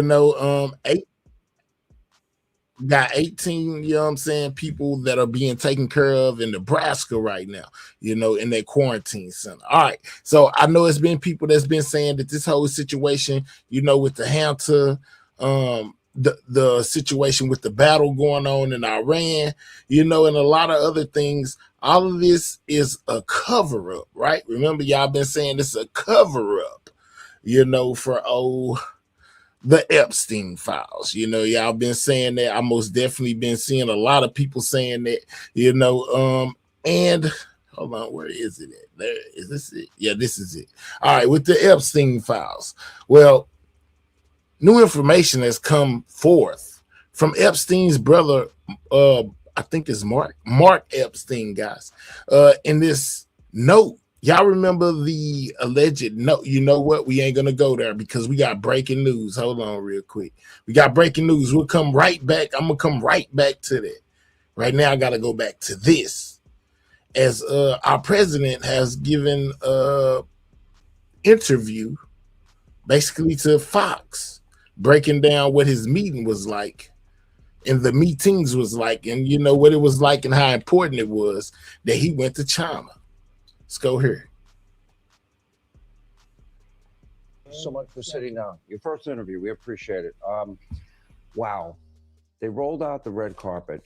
I have video of when Barack Hussein Obama came to China. There wasn't as much pageantry. Yeah. From your perspective, that welcome, how did you interpret that? Well, we have a relationship, he and I, and we've been working together a long time. We've gotten along well. When I first came here, China was really taking advantage of the United States. He understands that.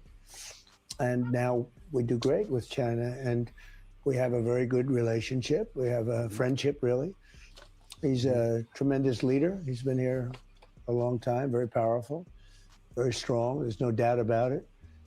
And we just have a good relationship. I did actually see other people arrive here that not treated so well, but we were treated very well. So that was meaningful for you? Well, I mean, if I got out of a plane and nobody was there to greet me, I would say that wouldn't be so cool, because it's really respect for our country. Our country is respected. Look, we're the hottest country right now anywhere in the world, but he and I know each other well, I think beyond maybe that. But we certainly got a very nice greeting, and today was beautiful. Mr. President, if there was any meeting that I think I would want to be a part of, I would love to have been in that meeting. Rather than me start with a bunch of questions about this and that, and I do have a specific question, in your own words, how did this meeting go? Because you were there a long time. It was a long meeting. It started off interestingly because they're very organized people. And as you know, we have about 30 of the biggest business leaders in the world, biggest everything, I mean, you name it, from chips to planes to everything. And they're all here. I didn't invite them. They all wanted to come. And they're all here. And I suggested that before we start the meeting, I'd like to introduce them to you. And they were surprised because it wasn't scheduled. And they looked around, they said, well, and then, we had everybody. I don't want to go into names because I'll leave some out. But there were lot of guys, Tim Cook, Elon a lot of people. Musk. Yeah, you know, we had everybody. The head of NVIDIA was Jensen. We had Jensen. just everybody. And can we get 30 more on that like, guys? We should have been at 100 by now. Double tap that screen if you have not. That's how you hit that like button, or click the 3 dots, hit that thumbs up, guys. The likes are very necessary. It helps out the channel. I ain't asked you for $1. I just asked you to hit that like button. If you're on a mobile device, double tap that screen or click the 3 dots in the right hand corner, hit that thumbs up as we find out what's going on with Trump, you know, in his visit to China, guys. Get the likes up. Men and women, all great business, the best. And they said, okay. And they each spoke a little bit and introduced themselves. And it's interesting because they do business in China. Most of them do business here, but probably like to do more. And I'd like to see them do more. That would be good for trade and trade balance. And they were fantastic. I'll tell you, they really had a good time.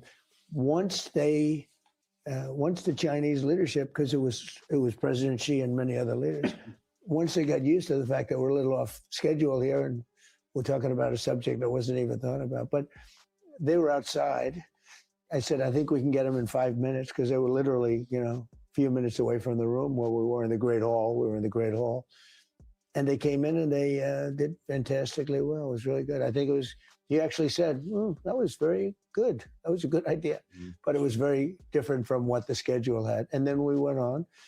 And we talked about a lot of different subjects, and I think it was all good. Let me ask you this. You know, you always say that you have a very good relationship with President Xi, and you say the same thing about Vladimir Putin. Yeah. You're America first. Yeah. You seem to always understand he's going to be China first. Yeah, totally. And so... He's China first. He wants to make good deals.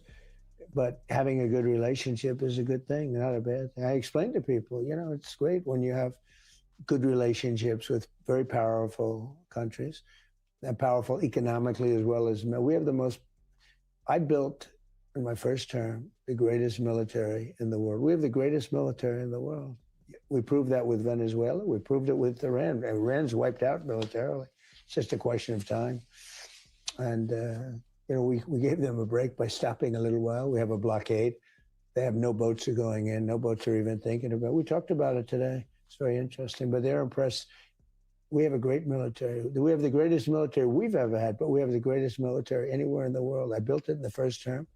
A little was given away by Biden to Afghanistan. And as much as it was a lot, but it's a very little compared to what we have. We have a country that is respected. Our country 2 years ago, if Biden came here, I don't even think he would get a meeting with President Xi. I don't think they'd even meet with him.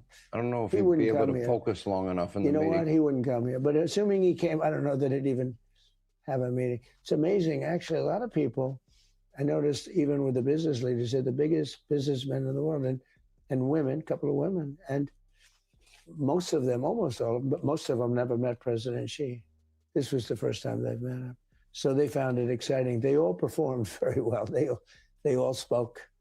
And I said, it's a little different position for them because they're hot stuff back in our country, but here they are, they're standing in front of this, you know, massive country, the leadership. But they really performed well, I thought. You have in the past described President Xi to me as very tough, all business. Yeah. You're not describing the type of business that he normally used to do.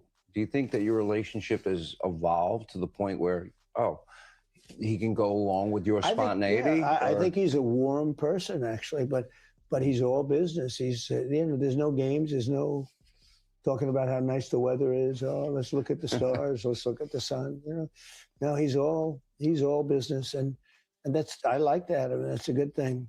No games. I say it about him, and I could say it about some, not as complimentary, frankly, for the most part. But I say about him that if you went to Hollywood and you looked for a leader of China to play a role in a movie, central casting. He's central casting. You couldn't find a guy like him. Even his physical features. You know, he's tall, very tall, and especially for this country because they tend to be a little bit shorter. you look at the military. I mean, the military today was incredible. That military marching was incredible. But no, if you went to Hollywood, you're not going to find a guy to play the role. He's good. And he's I mean, I'll get criticized. They always criticize me when I say good things about certain leaders, and this one. But he's a leader for China. He's led almost 1.5 billion people for a long time, and he's respected. It's sort of interesting when the fake news said, he said, they'll say, President Trump said that President Xi was a brilliant leader. That's a terrible thing. What am I going to do? But it's, you saw the response, you saw and here's the thing. Those business people are here to make deals and to bring back jobs. They're bringing back massive numbers. China's going to invest hundreds of billions of dollars with those people that were in that room today. That's why they came. That's why they came. It was really an honor. We had just about every major business leader in there. Yeah, I mean, the list was impressive. There's no doubt about it. So maybe to give people some insight into how you act in these situations. You're representing our country. You're the president of our country. And we get to watch you on a regular basis, something that the media did not get a lot of access to when Joe Biden was president. But we watch you. We never did it. And when he did do it, it was a disaster. Okay, so almost 100% of the time, it was a disaster. Pretty much. It was a terrible thing for our country. It can't be represented like that. Our country was laughed at. 2 years ago, our country was laughed at. We felt like a stupid country. We were scorned. We were mocked. We were taken advantage of in trade and every other way. I mean, look at what happened with Afghanistan. We left all that, billions of dollars of equipment behind. Could have taken it. It was just unbelievable. There's no reason to do that. Just all of a sudden and leave it. No, we were a country with the highest inflation in history. When they talk about high prices, I inherited the high prices. I'm getting them down. I've got them down incredibly. In fact, if I didn't make the little excursion to the country of Iran, I had to do it. We just hit the highest stock market ever, which, by the way, now we're now higher than we were before the war started. And oil went up very little compared to what most people, even including me, I thought it would go up more. But that was okay for a short period of time because we cannot let Iran have a nuclear weapon. They're crazy. I'm going to get to that. You can't let them have Can't let them have one. He keeps saying that. There'd be no Israel. Says we can't have them. We can't let them have a nuclear weapon. And he also earlier said that President Xi agreed that Iran should not have a nuclear weapon. There'd be no Middle East. There'd be no Europe. And they come at us too. Because you know why? They're crazy. I'm going to get back to Iran. Let me go to the media and Donald Trump and then the person and give people insight into the guy that sits in the room across from the leader of China, 1.5 billion people. We watch you almost daily with the media, and I think you enjoy it. You bring them in, they have gaggles, you keep them there for a long period of time. Probably. It's not that I enjoy it. You don't enjoy it? No. You seem like you do. Well, every question's a kill. They're always going for the kill. Every question, you see these people with a hatred. I said, you have such hatred when you ask the question. Why? Because they have a strong border? Because they have a good military? Why do you have such hatred? The whole thing is crazy. It's not that I enjoy it. It's that I can get the word out because I don't get the word out. I mean, look, Fox is great. And, we have some that are good. But overall, if you read the New York Times, you actually think we're losing or not doing well in Iran. They have no Navy. They have no Air Force. It's gone. It's just a question of time. If we want, we stopped.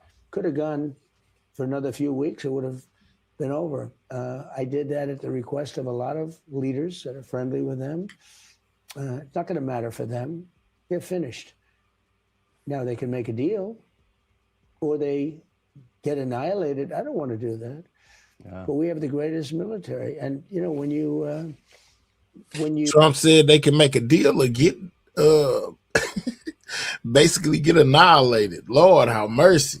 Wow.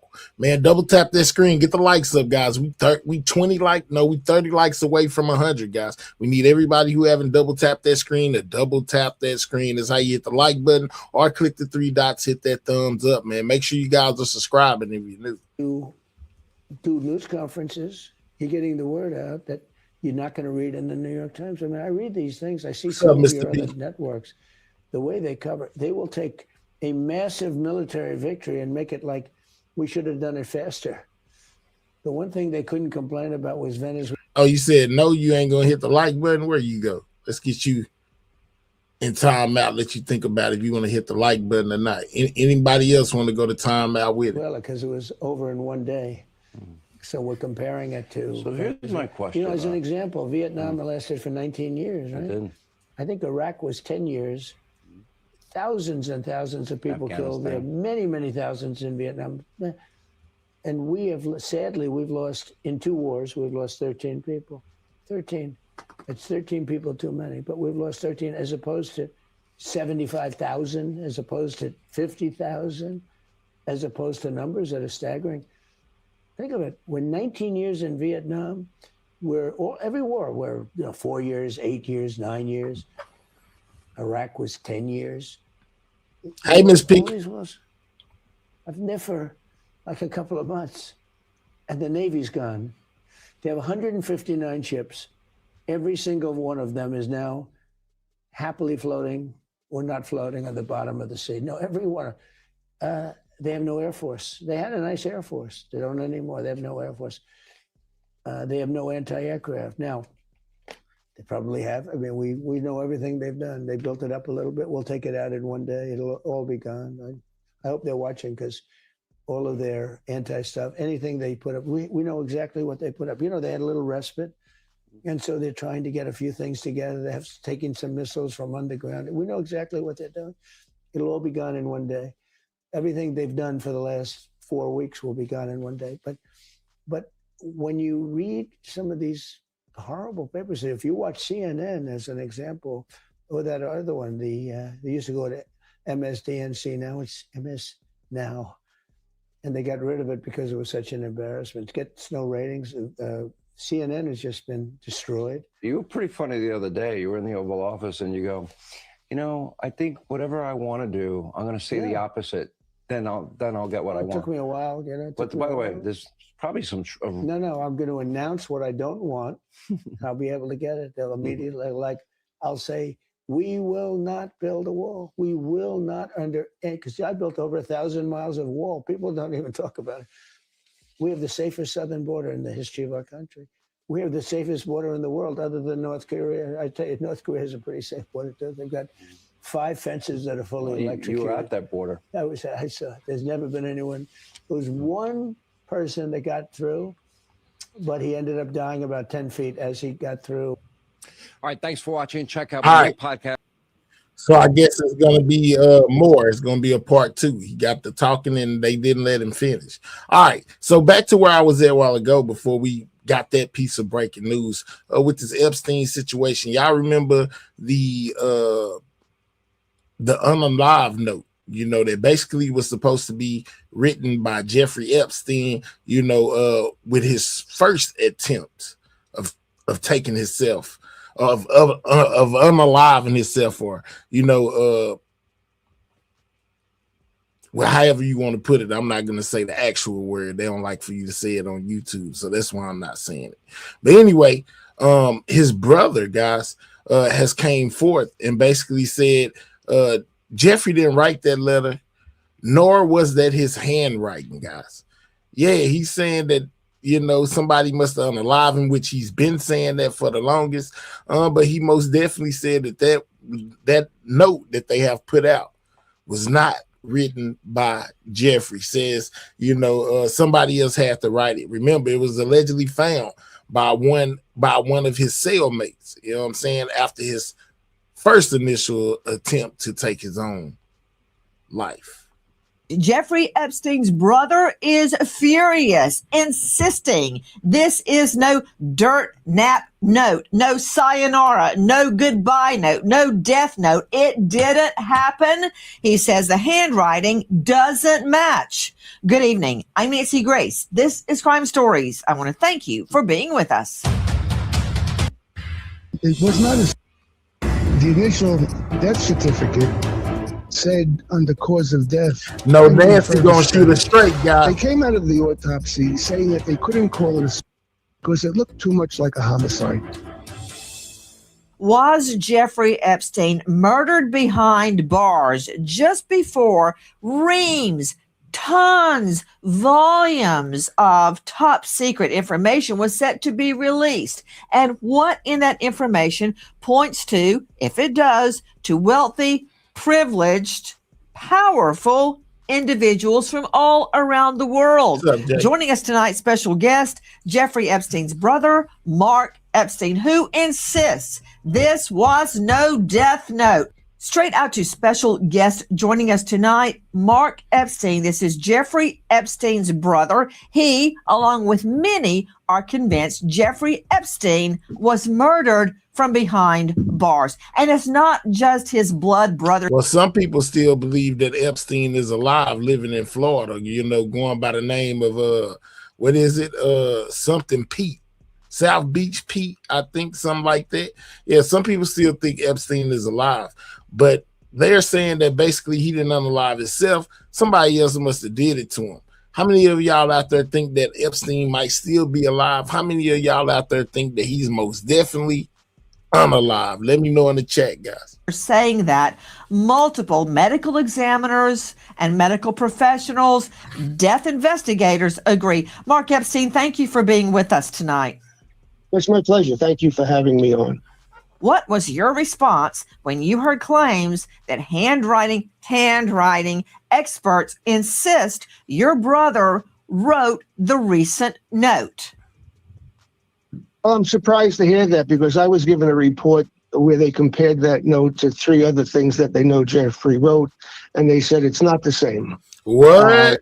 3 other things that they know Jeffrey wrote, and they said it's not the same. So they compared letters he had wrote previously to this one that they're saying that he wrote, and it did not match up, guys. You know what I'm saying? They saying it did not match up. That's crazy. Is this re-recorded? Nah, man, we doing this on the spot, man. Chill out. But yeah, man, they saying it did not. His brother says that the handwriting did not match.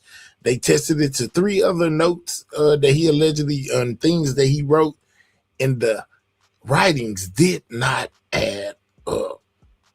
But more important than that note, which I'll get back to, okay, is that, I've been talking about the report that's being done about Jeffrey's murder. They were studying the autopsy like it should have been studied years ago. And the report will be out soon. It's currently being peer reviewed, but I've been read part of that report. Again, the report is not being done on my behalf. I'm not paying for this. It's independent pathologists. And they conclusively decided that Jeffrey could not have taken himself out because due to the injuries and bruises on his body, they could not have been self-inflicted. So they know for a fact that he was killed because he could not have done it himself. Now, if we go back to the note, this note sort of after the July incident, where they were saying there was an attempt by Jeffrey to take himself out. Okay, now, we know that's not the case. We know that his cellmate roughed him up. And after that incident in July, Jeffrey reported that his cellmate roughed him up. And that's documented. You can find that in the reports, in the files. Okay, later. So before his unaliving, or he unaliving himself, he had documented that he had been getting into it with his cellmate, guys. Yeah, his cellmate was putting hands and feet on him in there, and he reported it. And then shortly after, he winds up unalive. Soon thereafter, he recanted, and then he said he couldn't remember what happened. What happened, he changed his story because he didn't want to be retaliated against. It's one thing to be in prison as a pedophile. It's also not a good thing to be in prison as a snitch. So he said he didn't remember what happened.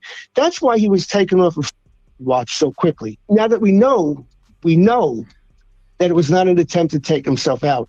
Therefore, there would be no reason for there to be a note of that kind. Wow.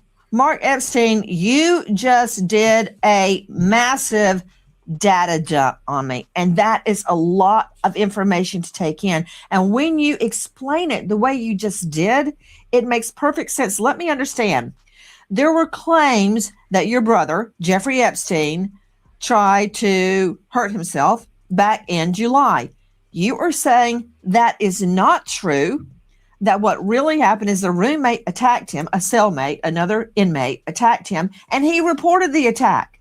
But then, to avoid being called a snitch, he recanted and said, I don't remember. It will be a cold day in HELL that Jeffrey Epstein doesn't remember a near fatal attack. He remembered. So why did he say, I don't remember? You're right. A near fatal attack. Wow. Right. Yeah, he was afraid of retaliation, so he just said he didn't remember. And again, that's why he was taken off of the watch. If it was the true attempt to take himself out, to take him off of watch would be gross, malpractice for any psychologist that would have recommended it. And Bill Barr, in his testimony under oath, said he was taken off of watch because a psychologist or somebody said it would be better. That's nonsense. That's more of Bill Barr's bullshit cover-up story.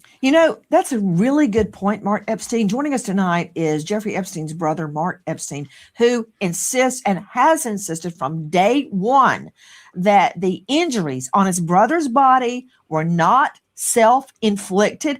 He knows Epstein better than anyone. So his brother says the injuries on his body were not self-inflicted, meaning he doesn't believe that he didn't do it to himself. That he doesn't believe that his brother did it to himself. He basically believes somebody else does it. And Nancy agrees. It's crazy, guys. And I mean, did it. Anybody living knows Epstein. Now, interesting point that you just made, an interesting legal point, Mark Epstein, and that is there was never a civil suit or any suit filed at all when your brother was taken off the death watch, because the psychologist knew and said it in their written reports he would never have hurt himself, which adds corroboration and credibility to your account, which is supported by the facts. And that account is that another inmate attacked your brother, a near fatal attack, a serious beating. Your brother reported the attack, but then when questioned by authorities, he backed off and said he didn't remember what happened, so he would not be branded a snitch. Wow. Okay, let's pick it up right there. Continue. With us tonight, Mark Epstein, Jeffrey Epstein's brother, on the alleged dirt nap note. Go ahead, Mr. Epstein. Yeah, Nancy ain't finna play with nobody. She most definitely gonna get down to business, man. Shout out to Nancy Grace. When I first heard on CNN the morning they found him, that's how I found out that he was found, apparently dead from an apparent, self-inflicted act. I believed it. I had no reason to doubt it. I figured, this is what he decided to do, and I respected his decision. He was potentially facing a very long time in jail. I knew he wouldn't want to live that way. He didn't have any kids to worry about. He was single. Our parents were gone. He didn't have to worry about me. So I just had no reason to doubt it. But the next day when they did the autopsy, and both highly qualified forensic pathologists came out of the autopsy, and they said they couldn't call this they couldn't say he did it himself because it looked too much like a homicide. That's when I said, wait a second, what's going on here? And that's when things started getting interesting. And we started finding out about all the screw ups in the prison. And as more and more information comes out, the theory that he took himself out is being knocked out of the box. And with the release of the report in the next few weeks, you'll see that he did not do this to himself, which only leaves homicide, because there's only 4 ways to die. His brother said he did not do it to himself. This is Jeffrey Epstein's brother, man. Mark Epstein, guys, basically saying that he believes his brother did not do it to himself, and basically that note that they've been saying that they have is fake, guys. Make sure you're double tapping that screen. Let's get the likes to 100. We need 7 more likes, 7 more people who haven't hit the like button. Double tap that screen over your mobile device, or click the 3 dots in that right-hand corner. Hit that thumbs up. I would appreciate it. It helps out the channel, guys. You could take yourself out. You could die of natural causes, which we know didn't happen to Jeffrey. You could have an accidental death. We know he wasn't hit by a bus. And the 4th is homicide. So the government, the DOJ, keeps, with all the information that comes out, they keep saying, yeah, but he took himself out. Yeah, but he took himself out. The cameras weren't working. Yeah, but he took himself. We get the yeah, but he took himself out. Well, this report will knock out the theory that he took himself out. So the only thing left is homicide. And then the question becomes, who killed him or who had him killed? There should be a homicide investigation because he was killed. Mark Epstein, you have referred to an upcoming report. What will the report be? Who is creating the report and why? It's done by independent pathologists. I'm not divulging their names because I don't want them harassed, by the media. I know how much I get harassed by the media. I want them to do their work, and they will release the report. You will find out who they are and what this is all about, when they release the report. Again, it's not my report. They're not doing this on my behalf. They contacted me many months ago, and I just provided them with all the information that I had about the autopsy, the photographs of his body, the x-rays, the medical records. And again, on the initial death certificate we got the day they did the autopsy, 6.5 years ago, under cause of death, it said pending further study. Well, that study had never been done because by quickly saying Jeffrey took himself out, there's no reason to investigate anything. So it shuts down any investigation. That's why they did it that way. That's why it was quickly called. It was quickly determined that he took himself out, erroneously, because all the pathologists I've spoken to since have told me that when an initial death certificate says pending further study under cause of death, you don't get an answer for weeks because something's being studied, something's being investigated. That was never done here. I'm going to ask you a question. What are you basing your idea that Jeffrey took himself out on? As we've discussed several times before, Mark Epstein, I have always thought from day one that Jeffrey Epstein was murdered behind bars.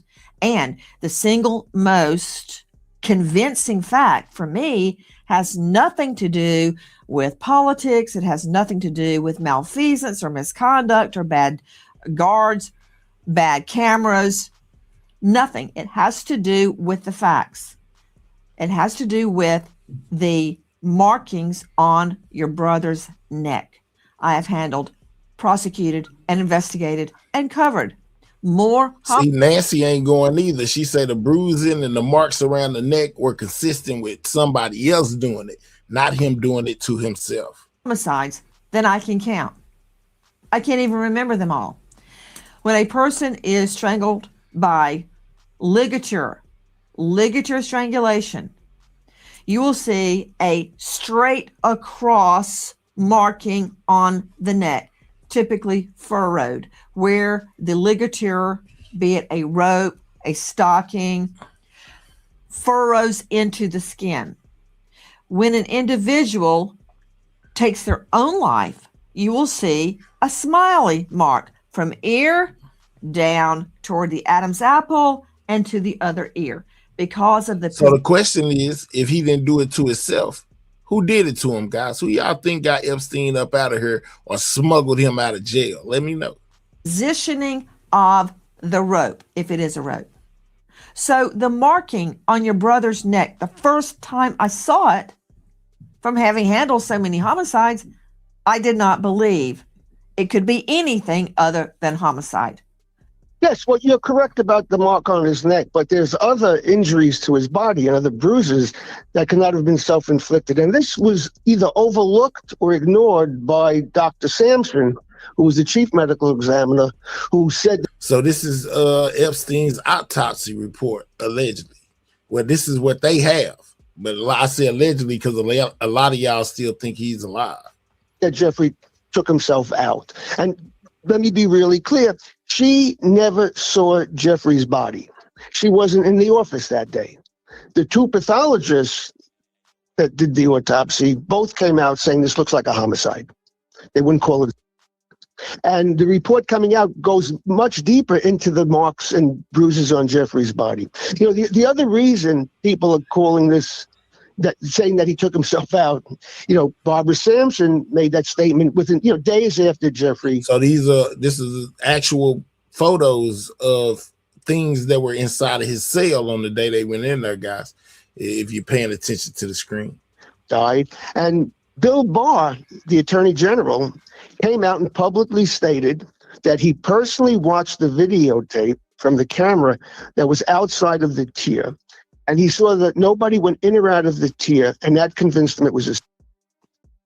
Those are the two reasons people think this was a Barbara Sampson statement and Bill Barr's statement. Now, if you look at Bill Barr's statement, first of all, with the recent release of the videotape, you could see that, number one, you cannot see the door to the tier that he was referring to.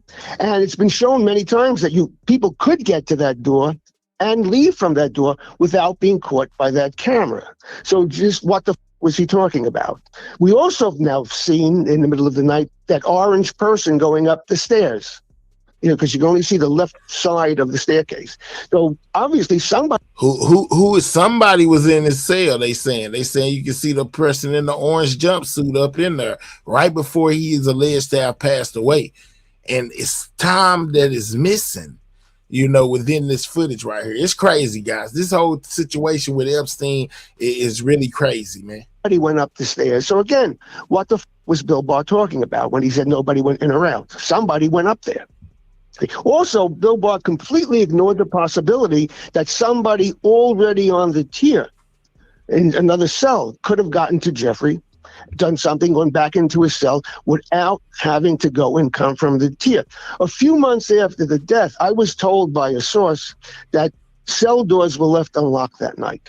I don't know how many, I don't know whose, but supposedly this information came from a lawyer of one of the other inmates on the tier.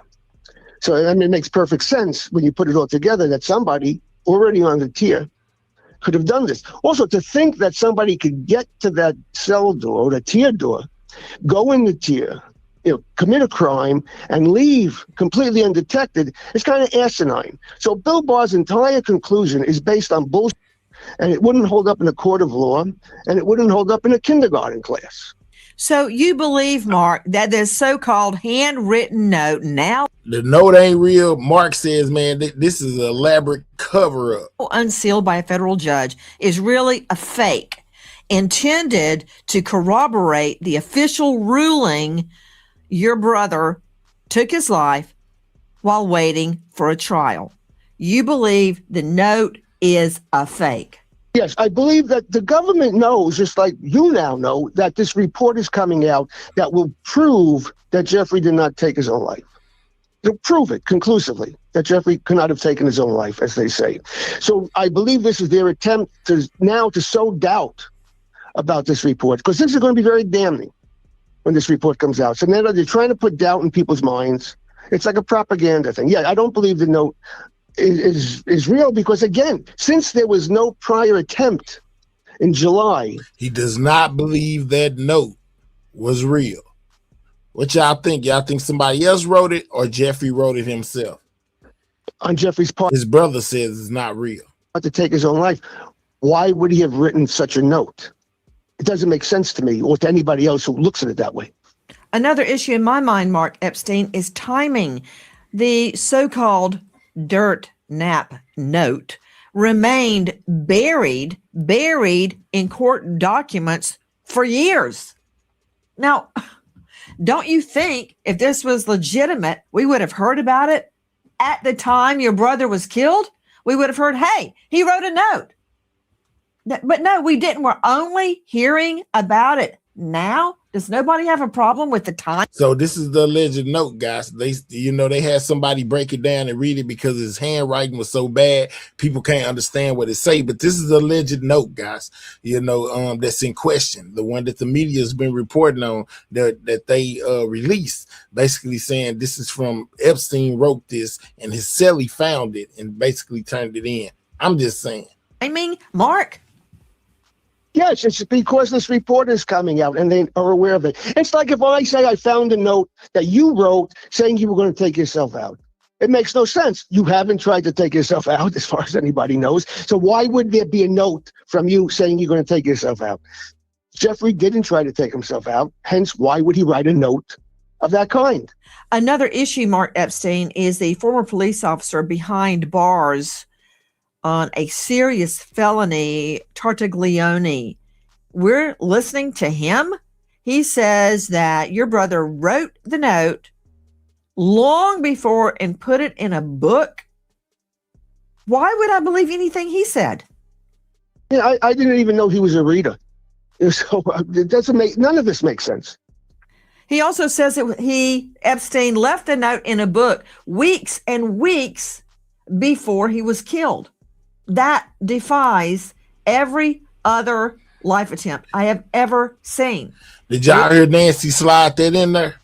She said that they said that Jeffrey wrote that note, put it in there months before he was ill. That's what she said. You know what I'm saying? Like, she got a firm belief that somebody unalived him. He didn't do it to himself. To herself, she kind of slid that in there real slick. Weeks and weeks and weeks before you die, you leave a note hidden in a book, and then nobody finds it until years later. Thank you. Nancy, after the event in July, Jeffrey was no longer cellmate with that guy. You know, so they were not in the same cell together after the July event. So, you know, why would Jeffrey write that note and leave it in a book with Taglione? Well, here's another issue, Mark, and I've been going through all of the credibility issues. Apparently, the so-called note changed hands over and over and over. It went between many, many people before this guy, this convicted felon, Tartaglione, talks about it in a podcast. Really?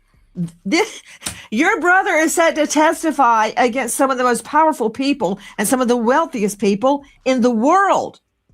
And we find out about this death note on a podcast from a convicted felon. I'm not buying it. And neither am I. And once this report comes out and is taken off the table, and then we know Jeffrey was killed, you have to, you know, and the DOJ has been covering this up and then coming up with nonsense. You have to wonder, you know, out of, like I said, people think there's a whole bunch of people that might have wanted Jeffrey dead. I really don't think that list is that big, because Jeffrey was a pretty well-liked guy. You know, then you have to pare that list down to who potentially would have the ability to orchestrate this whole murder and have the DOJ cover it up. You have to look at that. Who would be able to pull this off? If you were doing a true. Well, one other thing I noticed is that let me point out something very important. Let me point out something very important. Sure, go ahead, please. Yeah. Dr. Kristen Roman, who was the pathologist who actually did the autopsy. It was her autopsy to do. Dr. Biden was there with her. She was deposed afterwards. And she said in her deposition that, one, she was told not to take DNA evidence. And she was also prohibited from going to the crime scene, you know, the jail. Both steps highly unusual in a case like that, where the medical examiner's office is supposed to determine the cause of death.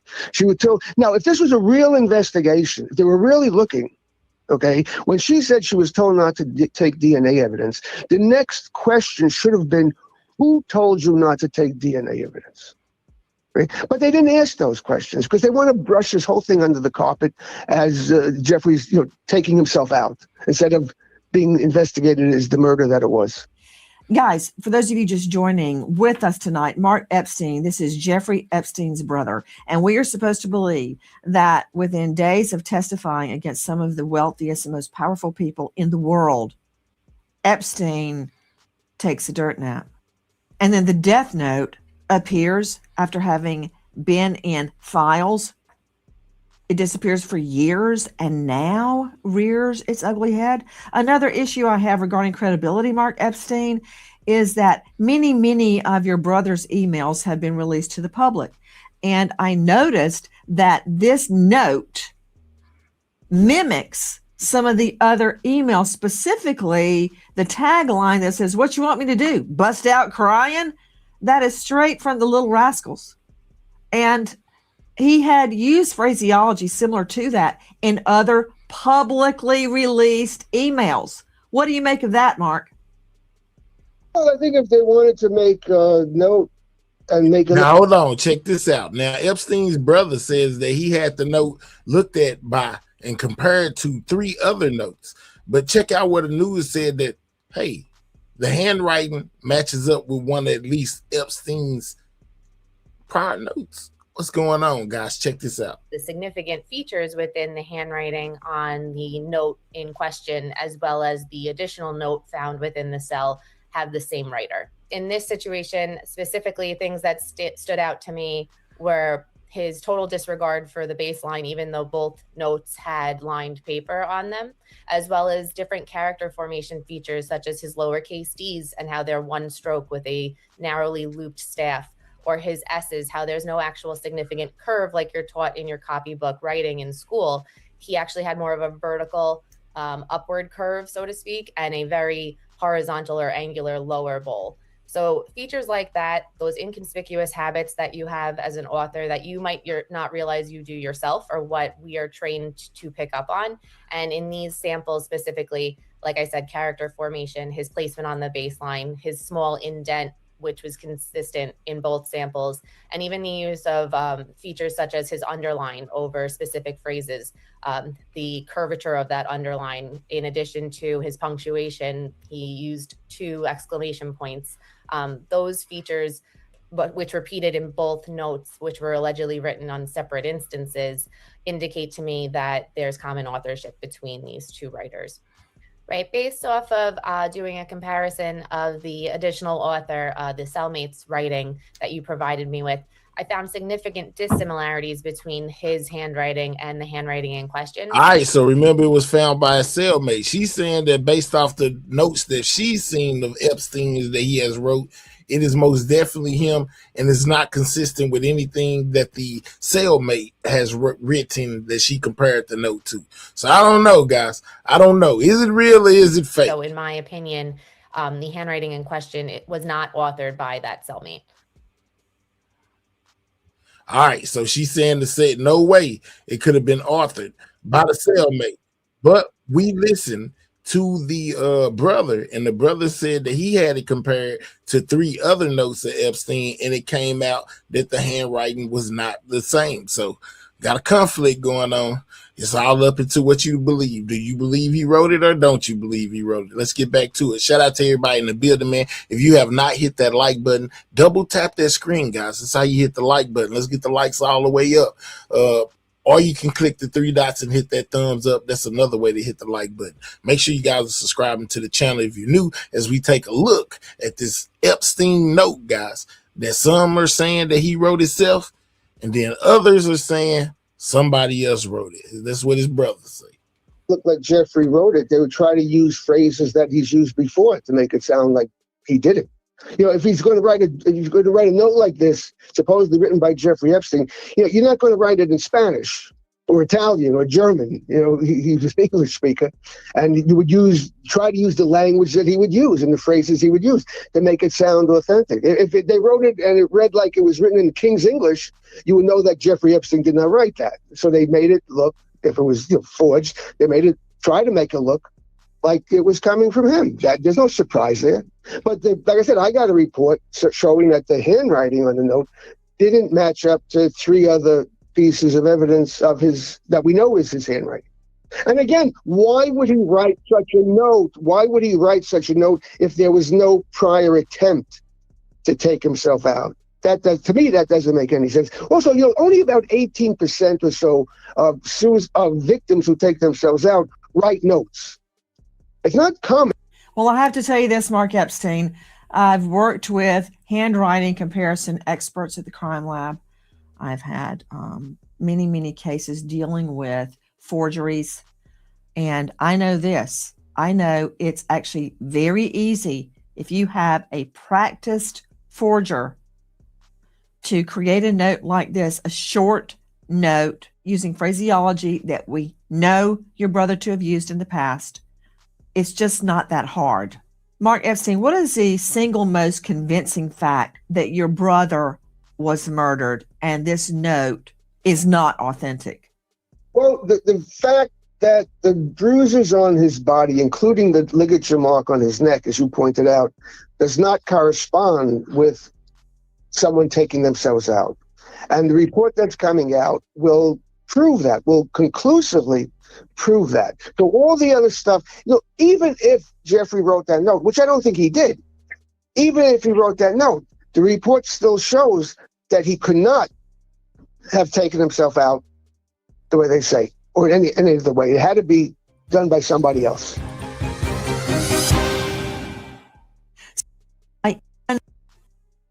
Jeffrey Epstein's brother, good luck. With us, Mark Epstein. This is Jeffrey Epstein's brother, who insists his brother was murdered just before his testimony was to go down. Joining us now, an all-star panel to make sense of what Mark Epstein and others are saying. First, straight out to renowned death investigator Joseph Scott Morgan. He is professor of forensics, Jacksonville State University, author of Blood Beneath My Feet on Amazon. He is the star of a hit podcast, Body Bags with Joseph Scott Morgan. But for our purposes tonight, he has investigated over 10,000 death scenes of all sorts, be they death at your own hands, accident, natural causes, unexplained, or homicide. Those are the 5 choices.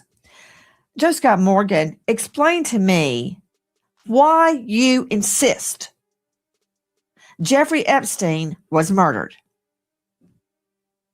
2 areas to look at. You have to look externally. Well, let's talk about externally. They're talking about ligature marks on his neck, all right? And when you see these marks, and I've seen every possible angle of these things out there, you've got 2 overlying marks, and they run, one particularly runs parallel to the shoulders. What do I shout out to Miss T for being a member for the last 19 months. Shout out to you, Miss T. I mean by that? The mark is here, it goes straight back. If someone were to take their own life, it would pitch up. That's called tinting feature. And there is another mark that runs slightly upward at an angle, but it is not sufficient to be defined as tinting feature, which you see with self-inflicted ligatures. Now, you go under the skin, okay? You go under the skin, and this is critical, Nancy. There are 2 separate fractures in the cartilage in the neck right here, all right? One's on this side, one's on the other side.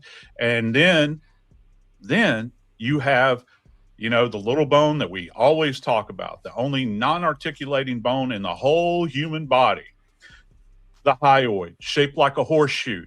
Greater left horn is fractured. That's way, way, way, way, way up in the neck.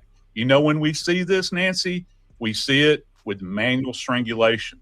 So you can go on and on, you can prattle on and say, well, yeah, this is consistent with him having ended himself. However, you'll never convince me. You know who else you're not going to convince? My friend, Dr. Michael Bodden. And there are a lot of other people out there you're never going to convince either. There were fractures of the left, the right, thyroid. So according to the coroners, they are saying that, the markings on the neck were more consistent with somebody doing it instead of him doing it himself. I seen somebody in the chat say, how do you unalive yourself from 4 feet, guys? Yeah. This is wild. Cartilage and the left hyoid bone.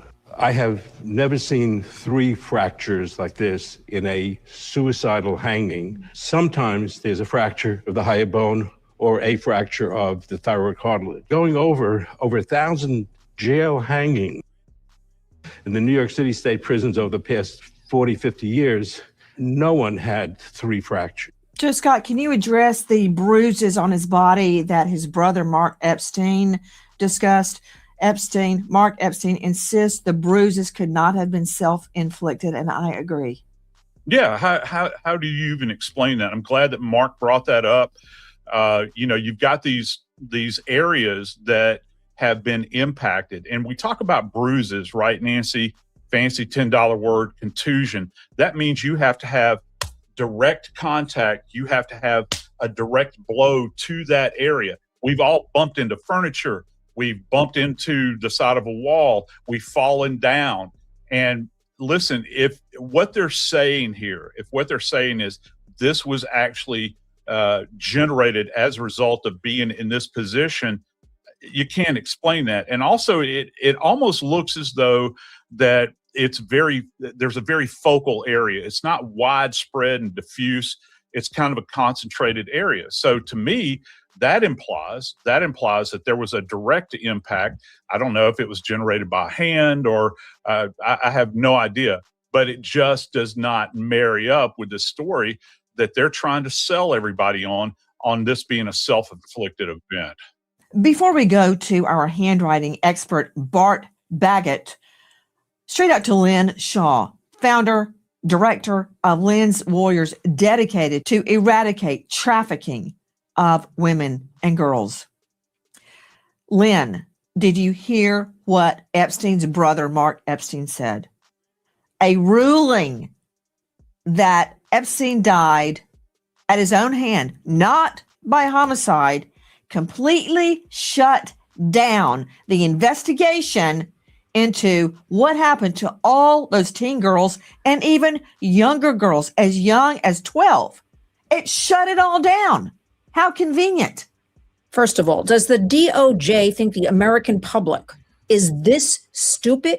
We are exhausted from these lies that have been told over and over again. We have medical evidence. We have the brother of Jeffrey Epstein talking about this. We have, our Epstein Files Transparency Act in Washington. Nothing, Nancy, ever came really of that. Just filthy, guys. Just filthy. This is insane that this went under the radar for so long, man. A lot of these wealthy people out here are some very sick individuals of all colors. I'm just saying. Okay, we have exhausted over 1,000 women, some of them girls, young teens at the time, who have come forward. If there's 1,000, you can bet there's at least 2,000. And no one I know working across the United States on any of this with victims, right, with survivors of all sex trafficking, nobody believes the Epstein story, that he would harm himself, that this is what he did. No, no, no. It is so complicit. The only one we're hearing about is Ghislaine Maxwell being in this club fed. Nobody else top down is being held responsible. And what a slap in the face now that we have all of this right now coming forward.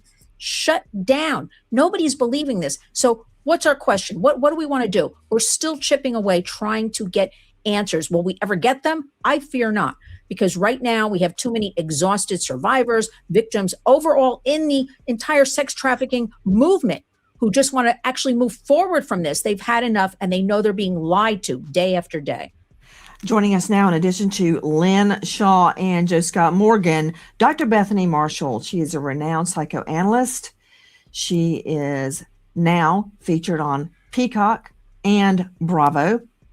She's the author of Deal Breaker, and she is star of a new podcast, On the Couch with Dr. Bethany Marshall. You can find her at drbethanymarshall.com. Dr. Bethany, I have a question. And of course, you're the psychoanalyst. I'm just a JD. But why would Epstein put a death note squirreled away, hidden away, where nobody but a crooked cop, Tartaglione, who has a violent felony history, he's the only one that knows about it. Why wouldn't he put it near him so it would be known what happened? I just find this really difficult to believe. I've never seen a death note of that nature tucked away and hidden. You know what? Epstein didn't hide anything, right? Epstein created a monster factory that drew in. Look at his room, for Pete's sake. Right.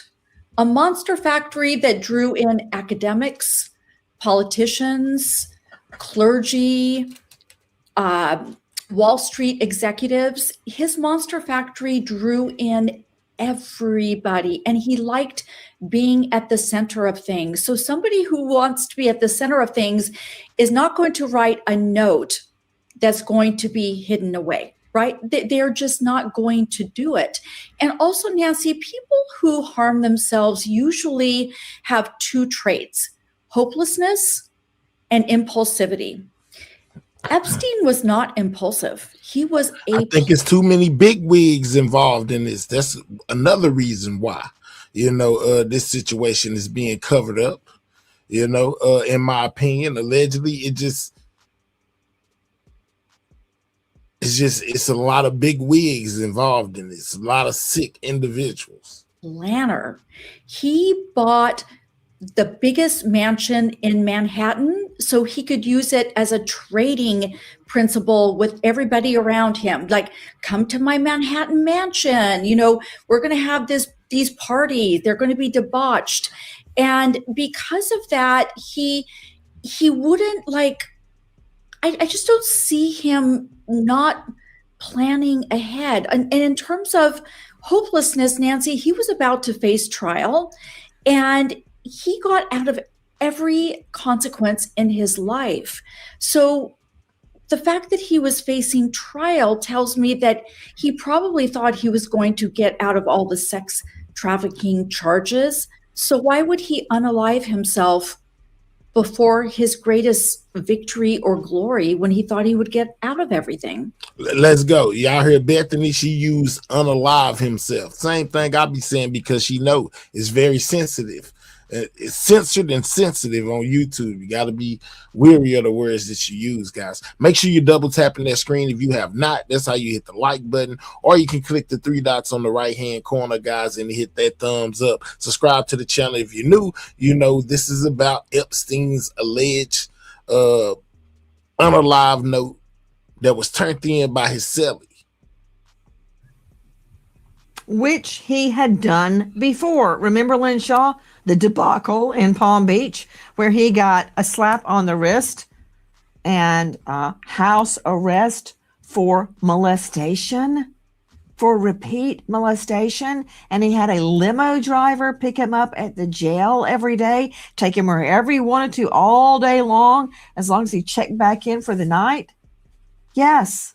Yeah, we remember that. We remember that, Nancy. We remember that. And that is why this chain of events, like leading up to right now, okay, we've been in front of Congress, survivors and victims. We've been all over the country, holding rallies about, Epstein. We have been talking about Ghislaine Maxwell. We have had media. We have done it all. And yet still, Dr. Bethany is right. And that is what victims are thinking right now. They're like, somebody of power and wealth, and this is overall, even besides Jeffrey Epstein and Ghislaine Maxwell, they have the power, they have the wealth, they have so many people in high positions on their sides and complicit with them in these crimes. They get away with everything. And I believe this is what, right now with the DOJ shutting things down repeatedly over and over and over again, right? They want to exhaust anybody who's got any information, any proof, anything. So everybody just scatters and goes away. And that is our biggest fear right now at the Warriors, because that is what is happening.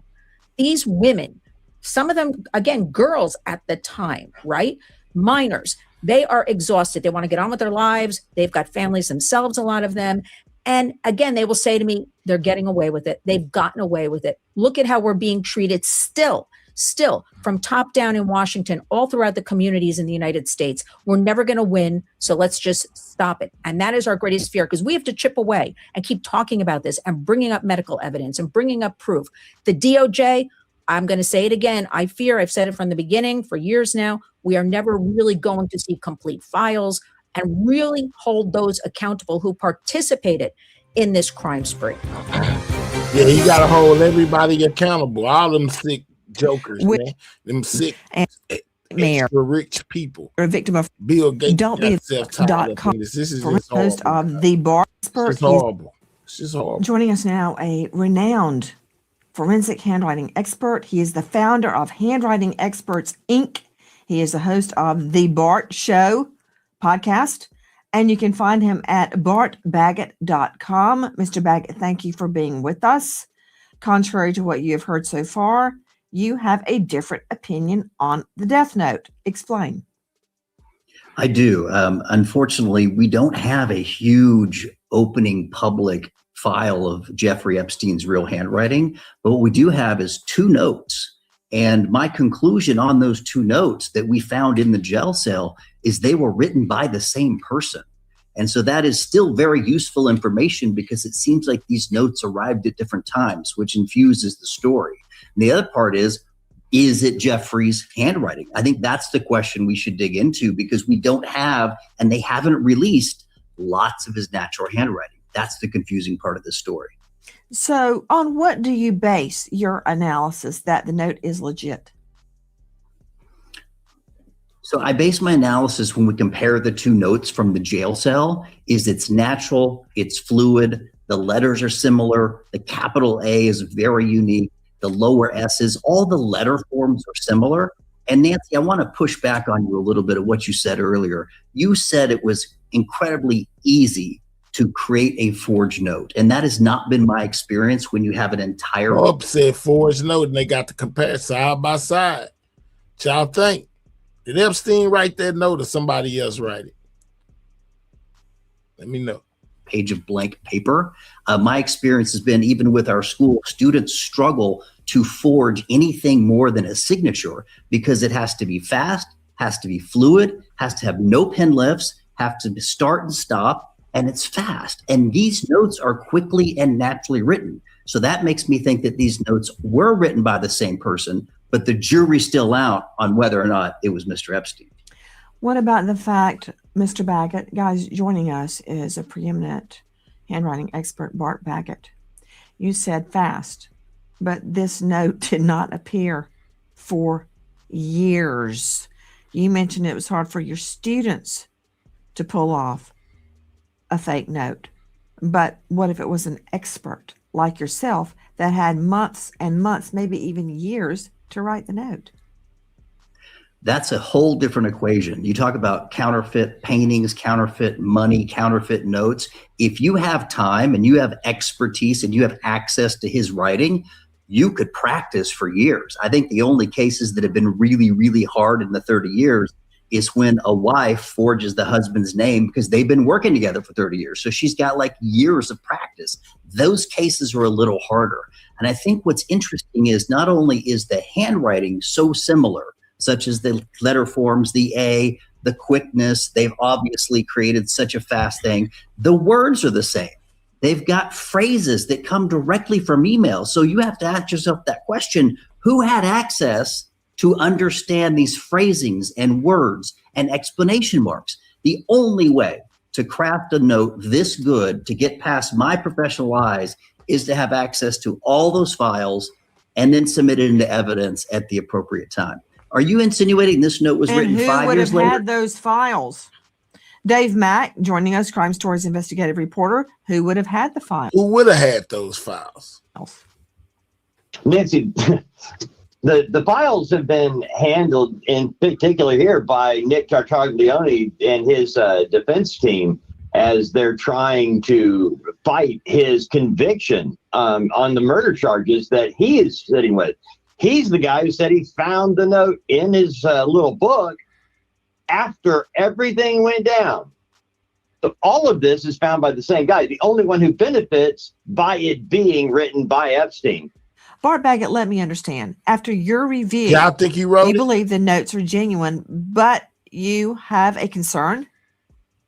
Yeah, so what I stated and what I think all forensic experts would say is these two notes found in the jail cell were written by the same person.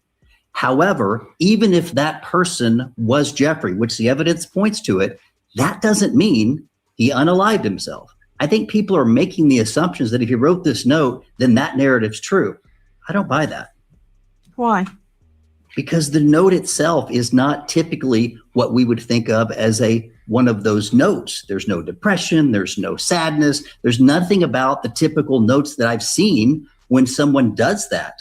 I don't think psychologically he was ready to go. Wow. Okay, Dr. Bethany, what about it? There was no hopelessness. People who unalive themselves feel they have no future. He had a rich future. He had money. He had an island. He had the most expensive home in Manhattan, Nancy, and he traded these commodities for everything he wanted with everybody around him. So he had so many attorneys who were going to help him that he thought he would get the get out of jail free card. So the hopelessness is not what, hopelessness accompanies unaliving oneself, and he didn't have it. Well, there's somebody else that benefits from it being written by Epstein, Lynn Shaw. Everyone that wants to shut down the investigation, every single one of those very wealthy, very powerful connections that visited Lolita Island. Absolutely incredible. Look what we're talking about. This Etch-a-Sketch note. Has anybody heard of AI? Because the technology with AI, you can recreate anything, even better than original handwriting. So I'm saying, of course, they're going to put out with similar words, phrases, handwriting, because the technology is there to create this. So everybody's got to wake up. The timing of all of this. Tartaglione, whatever he did and all of his stuff. I mean, facing, 4 murder charges. How convenient. How convenient is the timing when we know there is a report coming out with more damning evidence again. So I wish everybody would wake up and say it is so easy these days to forge anything because you have the technology with AI. So let's all look at the other facts we've been talking about, the medical, the victims, all of it, because I don't believe Jeffrey Epstein. And everybody I work with, not one person believes Jeffrey Epstein wrote this note. And it came from this criminal. What great timing. The DOJ, in my opinion, continues to try to shut everything down. But they're at a point right now they can't, because we keep talking about it. We keep chipping away. And the victims and survivors are not really going to let the strong ones let this story go away. It remains to be seen. I say stay tuned. A lot's coming down the pike in the next few weeks. With us, Mark Epstein. This is Jeffrey Epstein's brother. Who Epstein's do you brother believe again, would guys. have had access to Jeffrey's handwriting, to Jeffrey Epstein's handwriting? He could have written, hypothetically, he could have written that note maybe in anticipation that maybe he'd want to take himself out. I mean, that's a possibility in the world of possibilities, but it doesn't matter. Like the pathologist you have there, he said that the marks on Jeffrey's body do not match a self-inflicted hanging the way they're trying to push this off. There were fractures of the left, the right, thyroid cartilage, and the left hyoid bone. I have never seen 3 fractures like this in a suicidal hanging. Sometimes there's a fracture of the hyoid bone or a fracture of the thyroid cartilage. Going over 1,000 jail hangings in the New York City state prisons over the past 40, 50 years, no one had 3 fractures. Joe Scott Morgan, what do you make of that? That's Dr. Michael Bodden speaking. Okay, this is what I'm thinking, and I can't get inside Michael's mind. However, for every one of those events that you're talking about, let me rephrase that. For every single insult that he's referring to, that could possibly be separate individual events. Okay, and the one thing that has always troubled me is the fact that when you see the external ligature marks on the neck, okay, those markings that are there have been readjusted, okay, almost like they're trying to replace this thing and again come back with pressure, okay, over and over again.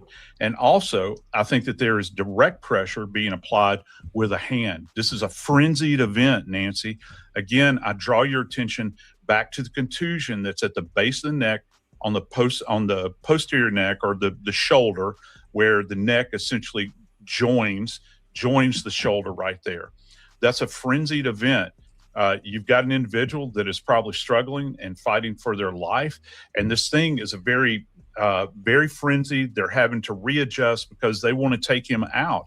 That's why none of this makes sense, Nancy. In all of the years that I have worked as a death investigator, okay, I've had so many hangings, all right, and I have never seen this kind of readjustment that takes place in these events. It's generally, boom, a singular event, the individual goes out. This thing has been adjusted. It has been, I don't know, manipulated is necessarily the term, but I think that there was a frenzied attack in this event. because they were trying to figure out exactly how they were going to put him down and do it quickly. And in that, it's not very smooth, but the end result, of course, is Mr. Epstein is no longer with us. What I wanted to add is another poignant part. In Bill Barr's recent congressional testimony under oath, he was questioned about Dr. Barton's opinion. And he said under oath that Dr. Barton came after the fact. That's what he said. Now, just how stupid is that? Because we all know Dr. Barton was there for the entire autopsy. It was Dr. Sampson who... Is Epstein alive? Or is he dead? Let me know. Called it as... She came after the fact. I want to make that clear that Bill Barr actually perjured himself by saying that, because he had to know Barton was there for the entire autopsy, but he said Barton came after the fact. You can read the transcript. All right, guys. So that was a little bit of what Epstein's brother had to say, regarding this entire situation with that alleged unalived note that they're saying that was found by Epstein's cellmate. But there are other theories out there, guys, when it comes to this note, when it comes to this whole situation going on with the Epstein unaliving or possibility of being alive. Let's check out 5, of the top theories out there. Purportedly written by Jeffrey Epstein himself, is now raising shocking questions about what really happened behind bars inside his final days. Locked away for years, we have not seen this until now. What it says, what it means, did he write it? And does this prove or disprove the theory behind his death? Welcome to Sidebar, presented by Law and Crime. I'm Jesse Weber. That I think you're going to love. It is called Upside. Now, Upside gets you cash back. Yes, extra cash back on everyday purchases like gas. Scan the QR code and on your first tank of gas. A handwritten note locked in a federal courthouse for years, never reviewed by federal investigators, and hidden from you. It is a treat to be able to choose one's time to say goodbye. What you want me to do? Bust out crying. No fun. Not worth it. That note was allegedly written by Jeffrey Epstein, and it just got released by a federal judge. Now, if you followed this case at all, if you've been following us here on Sidebar, because we've been all on top of the Jeffrey Epstein story, there are already more questions than answers about what happened in that jail cell. So to be clear, the official ruling says one thing, and we already know what that is, right? That's on the record. But this newly released note, along with other documents, is fueling a new wave of speculation and suspicion and maybe theories. And depending on who you ask, this note either supports the official story or it blows it apart. We know that Jeffrey Epstein was arrested in July of 2019 on federal sex trafficking charges. He was being held at the Metropolitan Correctional Center in New York City awaiting trial. And on August 10th, 2019, he was found unresponsive in his cell. The official ruling from the New York City medical examiner, later backed by the Department of Justice and the FBI, was that he went out on his own terms. But almost immediately, questions emerged, considering who Jeffrey Epstein was and his connections, right? Multiple surveillance failures and camera issues were documented at the jail. That contributed to speculation. 2 correctional officers were charged with make sure you guys are hitting that like button, subscribe to the channel if you're new. Checks, though prosecutors later dismissed those charges under a deferred prosecution agreement. But again, questions. And before all of that, about 2 weeks before Epstein died, there was another incident. On July 23rd, 2019, guards found Epstein in his cell with marks on his neck. This is according to a Bureau of Prisons incident report. He survived. And his cellmate at the time was a man named Nicholas Tartaglione, a former police officer awaiting trial for quadruple murder. And according to the New York Times, So Nicholas found this letter, an ex-police officer from New York. Tartaglione says he found something after Epstein was removed from the cell, a handwritten note tucked inside a book. Now, Tartaglione gave the note to his lawyers, but then nothing. For nearly, 7 years, the note sat locked away in a federal courthouse in White Plains, New York, sealed as part of Tartaglione's own criminal case. It never came up in the official investigations into Epstein's death, as far as we could see. The Department of Justice told the Times they had never even seen it. So how did it just come out now? Last week, the New York Times filed a petition with Judge Kenneth Karras, who oversaw Tartaglioni's case, asking the court to unseal the note. And the Justice Department didn't oppose the release. And on May 6th, just yesterday, Judge Karras ordered it unsealed. And now, for the first time, we can all see what it apparently says. So the obvious question is, did Jeffrey Epstein actually write this? That's the biggest question, right? And if he did, was he serious or was he just messing around? And if he wasn't serious, why was this apparently locked away for 7 years? So let me read this to you in full. It's from a note that authorities have not publicly authenticated. Okay, I want to be clear about that. But it's one that Tartaglione claims Epstein wrote. Quote, "They investigated me for a month, found nothing. It is a treat to be able to choose one's time to say goodbye. What you want me to do? Bust out crying? No fun, not worth it." Now here's where it gets weird. Because just days before that July incident and weeks before his death, Epstein was telling prison psychologists he had no interest in ending his life. That's in the files. We have the documents. We've talked about this before. So which is it? The note saying goodbye or the man saying he wanted to live? I mean, that's the first question the files won't let us ignore. And that's just the beginning, because once you start looking at what else came out in these files, the questions don't stop. They just get bigger.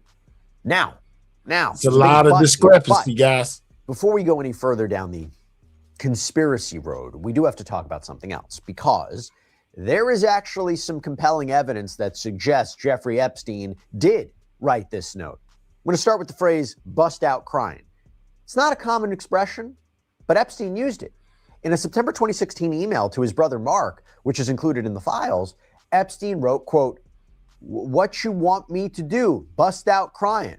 Same phrasing, same misspelling, same everything. So if someone faked this note to make it look like a suicide note, they must have had access to Epstein's private emails. Which is what leads people to believe that it was somebody else, you know, basically might be tied to some of these top ranking officials, allegedly, you know, that took him out. That's why they're saying that, my guy. From years earlier, maybe, or more simply, Epstein just wrote it himself. Then there's the CBS note. 2020, CBS News reported on a different handwritten note found in Epstein's cell after his death. That one complained about jail conditions and a guard keeping him in a locked shower stall for an hour. They also complained about burnt food and giant bugs crawling over his hand. And at the bottom of that note, Epstein wrote 2 words, "no fun." Exactly what he wrote in this newly released note, no fun.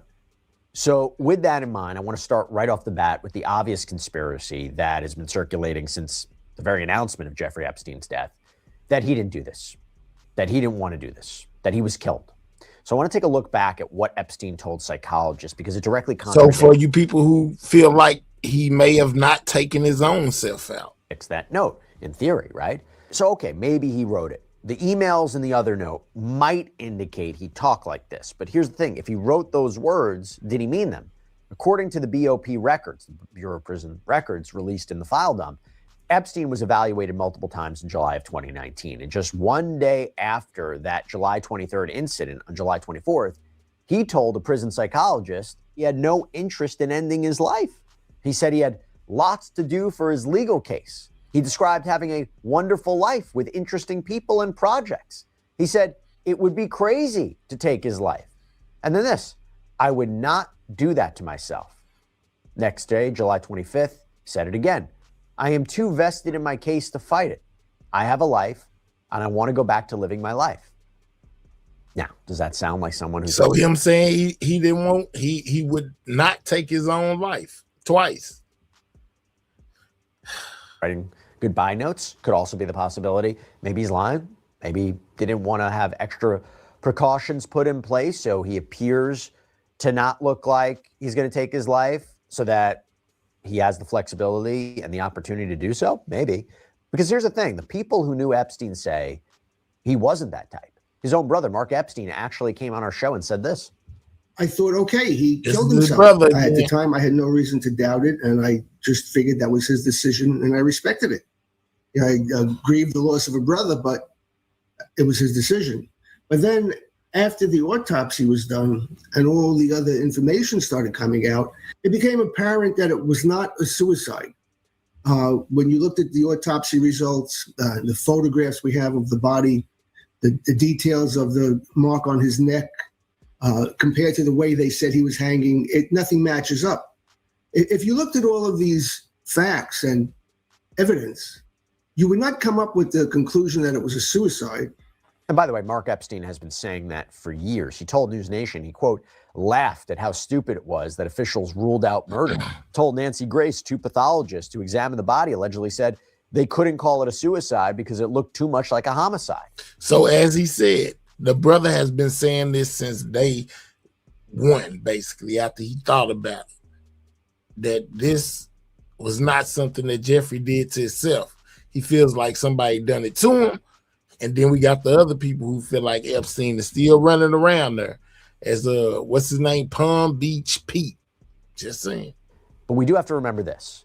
2 days before he died, so August 8th, 2019, Epstein signed a new will, placing more than $500 million in assets into a trust. And reports at the time identified Karina Shuliak as his longtime girlfriend and primary beneficiary. The filing included properties that were tied to Epstein. We're talking his homes in Manhattan, New Mexico, Paris, the U.S. Virgin Islands, along with a 33-carat diamond ring described in court records as given in contemplation of marriage. And Epstein also reportedly spoke to that girlfriend for 20 minutes on an unrecorded phone call the night before he died. We did a whole deep dive on Epstein's secret girlfriend that you could check out on our YouTube page. But anyway, you could argue updating a will and speaking to this person is exactly what someone does when they think the end is near. That's a possibility. But let's say he wasn't planning to die. This would raise a question that the official report does not answer. What was that note? Because if Epstein was fighting to live, talking about his future, updating his will for a life that he expected to return to, then that note isn't a goodbye. It's something else entirely. And that brings us to the people who were supposed to be watching him. Because it turns out the files have some answers about those guards, and I will tell you, it's weird. Let's talk about this woman, Tova Noel. She was one of the correctional officers assigned to Epstein's unit at the Metropolitan Correctional Center. And on the night of August 9th, 2019, she was working a double shift. Her job was to check on inmates every 30 minutes. That apparently didn't happen. Here's what did happen. According to a forensic examination of her desktop computer that was released as part of these files, her and her colleague wound up getting in trouble about not being where they were supposed to be at. Noel searched Google for something at 5:42 in the morning on August 10th, 2019. Quote, latest on Epstein in jail. Apparently searched it again 10 minutes later, 5:52 a.m. And less than 40 minutes later, her coworker, Michael Thomas, found Epstein unresponsive in his cell. Now, when investigators asked Tova Noel about this in a sworn statement that was taken in 2021, she apparently said she didn't remember doing those searches. She apparently said, I don't recall looking him up, like when you click on the browser, like how it has that little news piece, like one time he was there. The problem with that? Very suspicious behavior, man. She looked up this man's name and who he was before he passed away. Wow. The forensic logs appear to show she navigated to specific articles, a CNBC article, a KTLA article. She wasn't just apparently scrolling a news feed. The argument was she was clicking. And then there's the money. Yeah, according to reporting from the New York Post and the Miami Herald, Tova Noel's bank, Chase, filed a suspicious activity report with the FBI in November of 2019. So 12 cash deposits made between April 2018 and July 2019, with the largest being $5,000 on July 30th, just days before Epstein died. The Miami Herald reports that she also received thousands of dollars in Zelle payments in the months leading up to his death. No official explanation for where that money came from. And Noel's financial records show she was leasing a new Range Rover worth more than $60,000. But just to be clear here for a second, Noel was never charged with anything related to Epstein's death directly, right? She wasn't charged with killing him.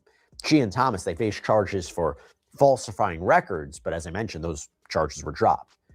Now, here's what makes people keep asking questions. According to the Miami Herald, Epstein's former cellmate told prison authorities that Epstein said he should pay off inmates and guards to protect him. The Herald sources said that Epstein did make those protection payments.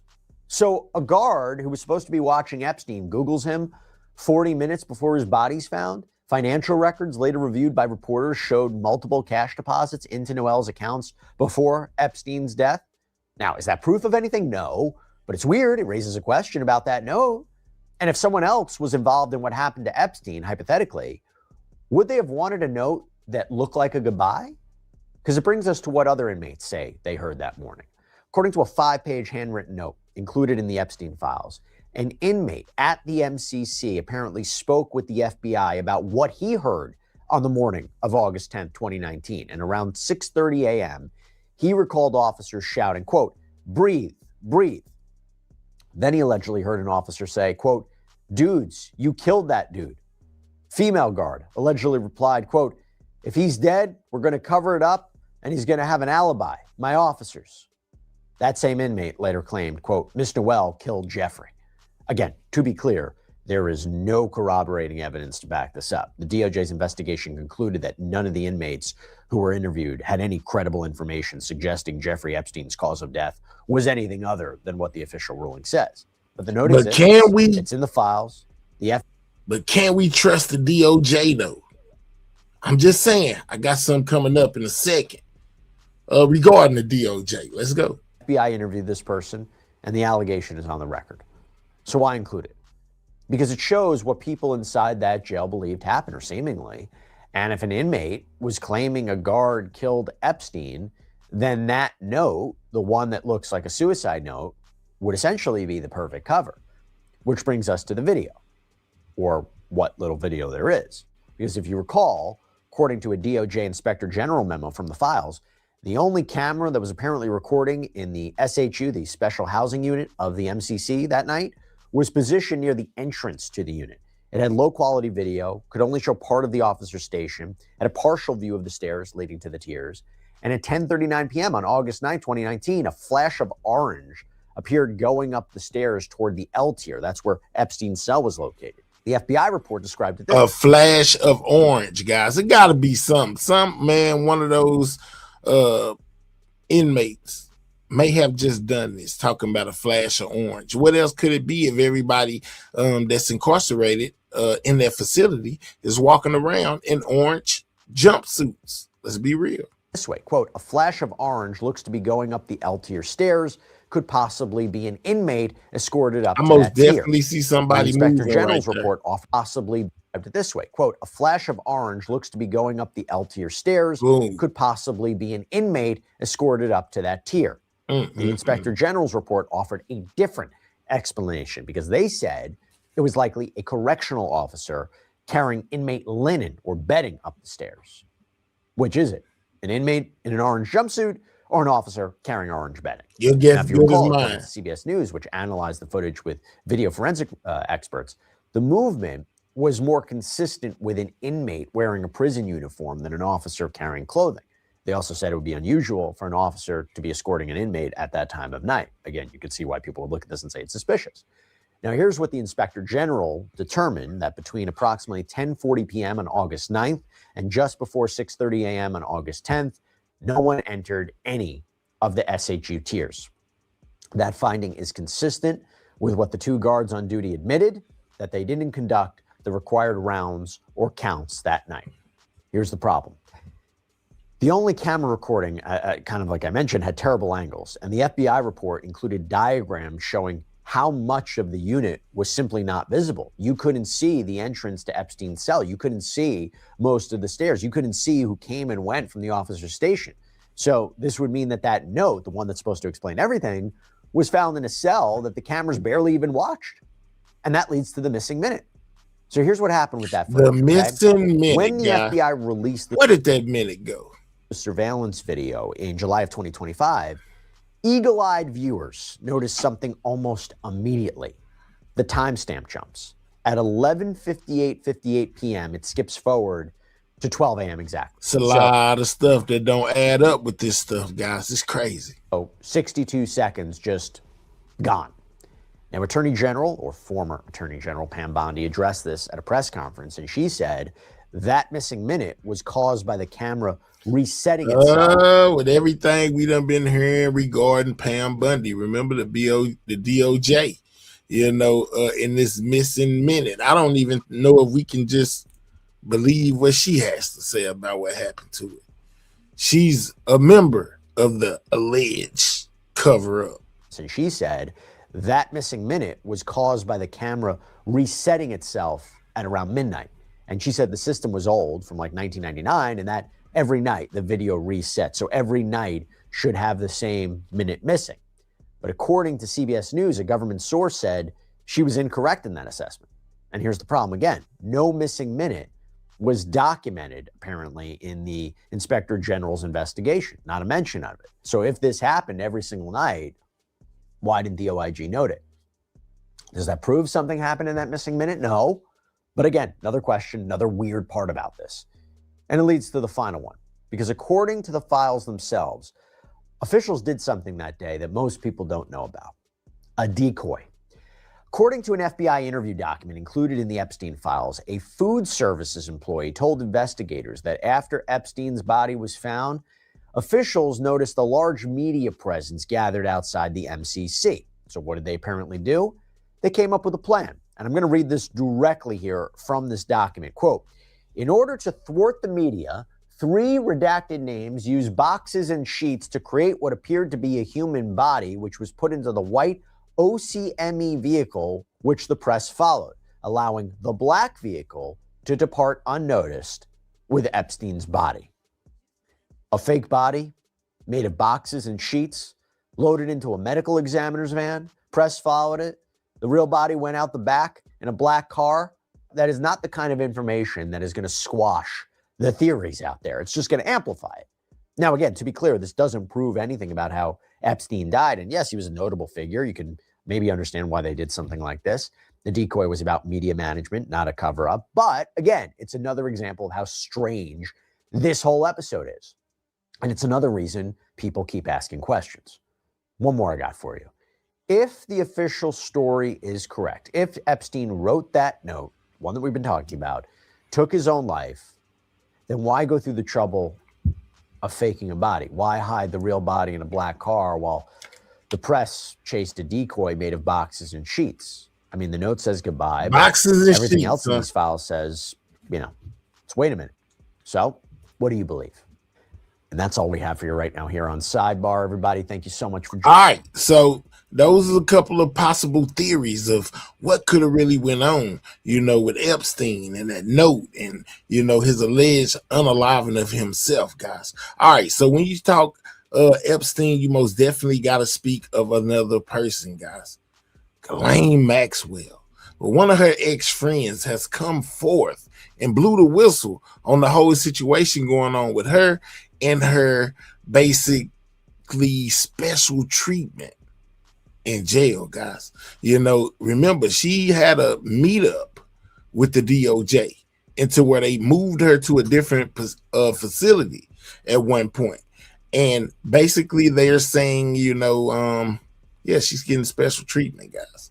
Former employee at Ghislaine Maxwell's prison is speaking out and sharing emails with Outfront that she says show that Maxwell received special treatment at the facility. Now, in one email, Maxwell is exuberant about the minimum security prison she was mysteriously transferred to just a week after her 2-day interview with then Deputy Attorney General Todd Blanche. She writes, quote, "The food is legions better. The place is clean. The staff is responsive and polite. I feel like I have dropped through Alice in Wonderland's looking glass. I am much, much happier here and, more importantly, safe." Interesting to describe it as happy. It comes after our MJ Lee spoke exclusively with other inmates at the prison who gave examples about the special treatment Maxwell's received, including one inmate who spoke to MJ anonymously because she's still serving time inside that prison. And she'd get bottled waters and clamshell meals delivered to her room. All of this raising very serious questions about why a convicted child sex offender was not only serving time at a minimum security facility, but also allegedly receiving this kind of treatment. Out front now, Noella Turnage, a former employee at federal prison camp Bryan, who was fired for sharing Maxwell's emails, And Noella, these emails are obviously so important to understanding what's happening here. And I want to read more specific emails that you've shared with us. But first, what we just heard there, clamshell meals. Well, a lot of people felt like Ghislaine Maxwell was getting special treatment. Well, Dave came out and said somebody close to her, that basically feels the same way. Bottled water delivered to Maxwell's room. What more can you tell us about the special treatment that Maxwell is receiving? Well, Aaron, what I think it's important to understand is I never actually laid eyes on Maxwell. Everything I knew about what happened with her was from the content of those emails, which were what she was sending home to friends, to family, so on and so forth. What I can tell you is that the things that were being done for her were not common for any of the other inmates, not even the other high-profile inmates. And what were some of the things that stood out to you from the emails, exchanges that you read? Well, the two main things for me were the visit that was arranged for her, because what wasn't very highly publicized about that was the lengths they went to provide a private visit for Maxwell actually caused visitation to be shut down for the rest of the inmates that weekend. They were not able to see their families that Saturday to make way for Maxwell to see her visitors. Wow. Stopped everybody else from seeing their visitors so that Maxwell could see hers, almost like having security in jail. You can go in there by yourself. Everybody else got to wait. It's a special privilege. There was also the warden's personal handling of her mail, which may not sound like a big deal to some people, but the other inmates in that prison, Aaron, they have a hard time getting out their regular mail, much less anything needed for court filings and things such as that. So for them to go out of the way to make sure that Maxwell had that opportunity was pretty disgusting to me. So let me talk about one of the visits that you're, I believe, referring to, an email that you shared with us from Maxwell to her brother, which gave details about his upcoming visit to her, in which she writes, quote, "I believe they will provide some water, coffee, and snack. You will not go without anything after flying all the way from the UK. Also, you will arrive at the front like everyone else, but there will be a cordoned off area for you. Only you will go there. They will be waiting for you from 8 a.m. Now, Noella, you worked at that prison for over 6 years. You were a nurse before you were moved to your role in the mailroom, and you were monitoring phone calls and emails at that. But you've had many roles in the prison. Were other inmates, visitors provided, areas like this, drinks, snacks, all of the things she describes here? Oh, absolutely not. The only option the other inmates or their visitors had were the overpriced vending machines and visitation. They weren't given anything. So now the warden's role, which is really hard to understand here. Other emails that you shared with us, Maxwell is talking to her lawyer, and she says things like, Noella, the warden proposes August 18th for your visit. So she brings the warden up in that context. In another, she tells her lawyer, I checked with the warden, and she would rather that I send all the updates through her. So she keeps referencing the warden as if she's having conversations with the warden and they are directly communicating about things. How unusual is that? That is highly unusual, Aaron. Pretty much the only time you see the warden talk to inmates there is they can approach her at what we call mainline, which is kind of when they're on their way back and forth from the chow hall. Other than that, they, for the most part, do not have direct access to the warden, and certainly not at their convenience. So in response to CNN's exclusive reporting from other Bryan prison inmates who have said they were punished for speaking out about what they say is special treatment that Maxwell got, a Bureau of Prison spokesperson, responded to us, Noella, and said in part, the BOP is committed to maintaining the highest standards of integrity, impartiality, and professionalism in the operation of its facilities. They went on to say that BOP staff are prohibited from, quote, providing preferential treatment to any inmate. So there it is in black and white. What do you say to that? I say that they can claim to be committed to it as much as they want. What they say and what they do are two very, very different things. Your allegations are part of a report in the House Oversight Committee that Democrats put together that alleges a cover-up from the Trump administration on Maxwell, how she's treated, and you know these questions that have not been answered, Noella, as to why she ended up in that facility after that interview with the then Deputy Attorney General, a facility where someone who is convicted for her crimes would never ordinarily ever end up. But because it is a report by Democrats that your emails are a part of, I want to give you a chance to directly respond to some who might say, you're motivated. Yeah, how she get such a good deal, guys? How did she get a good deal like that? Aaron, up until all of this, I honestly could have cared less about politics. I registered to vote at 18. I have been a registered Republican since then. I have voted Democrat one time in my life. I voted for Obama to annoy my mother, and it worked, as that would have it. No, it wasn't political at all. The only reason I chose to go to the Democrats is because I had been reporting so many other things along with some other employees there. One of the biggest of which was medical neglect. I went to OIG. I went to a federal judge. I went to different politicians, both Democrat and Republican. Nobody would listen to what we were trying to tell them was going on there. One of the top issues for survivors is that only Ghislaine Maxwell has been charged related to the Jeffrey Epstein case. And Todd Blanche, for his part, has said no further charges should be brought. He said he's looked at the evidence and what he's seen, no further charges should be brought. I mean, what do you say to that? Well, you know, again, we've pleaded with the survivors. If there are specific names of people that are still alive that have, you know, committed terrible crimes to underage girls, then if they would tell us, we will bring them in, and in a bipartisan fashion, we will ask them every question under oath. And if we can have criminal referrals to give to Todd Blanche at the Department of Justice, we are able and willing to do that. I've got Nancy Mace on the committee, Anna Paulina Luna, Lauren Boebert. These ladies on the committee, these Republican women, they are just as committed to prosecuting people and holding people accountable for wrongdoing. I've subpoenaed all the documents from the estate. We have every single document from the estate. Many of the survivors and their attorneys thought that getting the documents from the estate would lead to some names of people that could be convicted, but there weren't any. Now, did someone go in and clean out the estate? You know, the lawyer said they didn't. The accountant said they didn't. Did the federal government? I don't know. We have lots of suspicions about Epstein, whether he was an asset for, you know, a foreign country or the United States.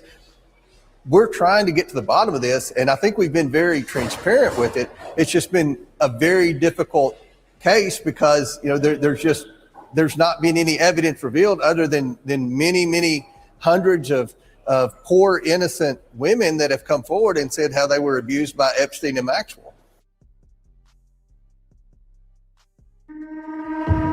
They're the faceless figures in Jeffrey Epstein's sex trafficking ring.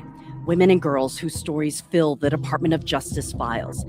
Some explaining they were raped, others lent out to Epstein's friends, and another given sexual instructions for other men and trafficked. Epstein went to jail for sex trafficking. So did accomplice Ghislaine Maxwell. But the Trump administration says evidence doesn't show other men participated in the abuse. From the FBI. There is no credible information.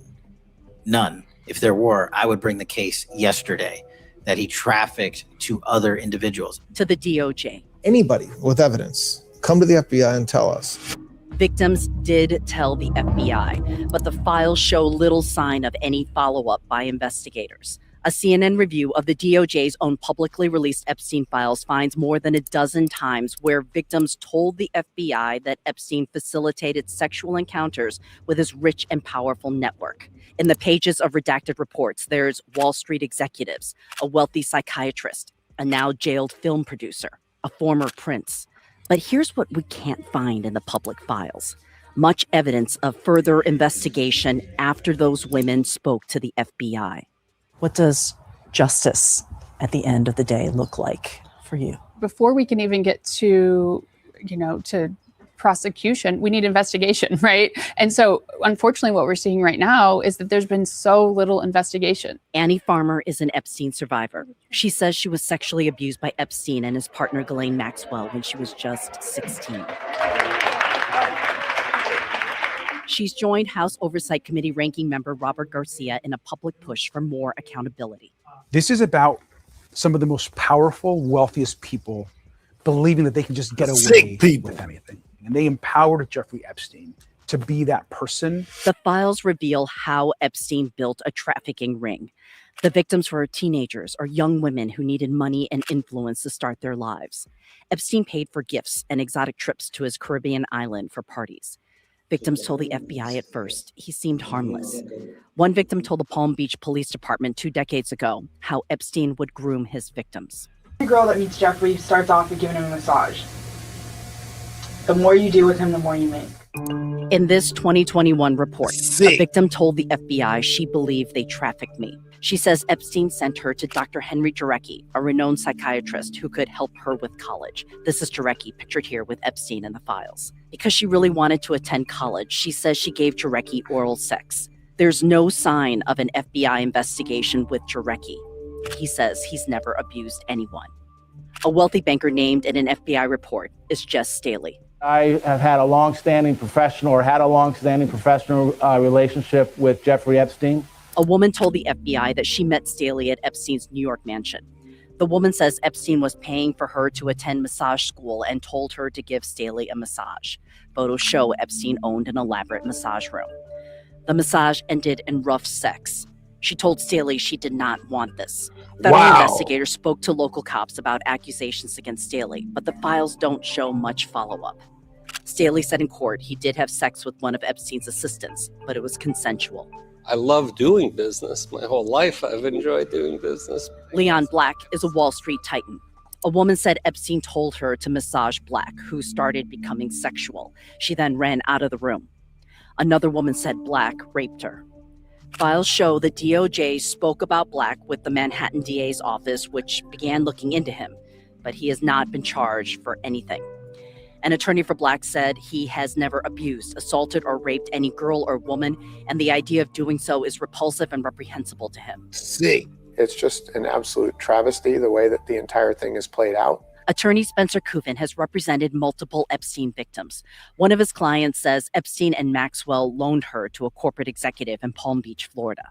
Ghislaine approached her one day and said to her, look, I need you to go give somebody a massage. And she asked who, and they told her where she needed to go, and it was a home on the island. And she was essentially told, go give this particular man a massage the way that you give Jeffrey a massage.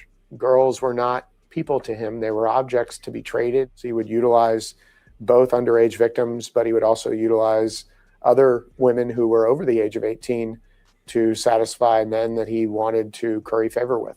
You're almost talking about an economic ecosystem based on the abuse of women. It was. Victims say Epstein's favors involved famous people like film producer Harvey Weinstein.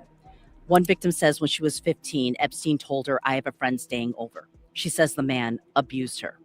An attorney showed her a photo of Weinstein and the woman identified him. Weinstein is in prison, but not for any Epstein-related crime.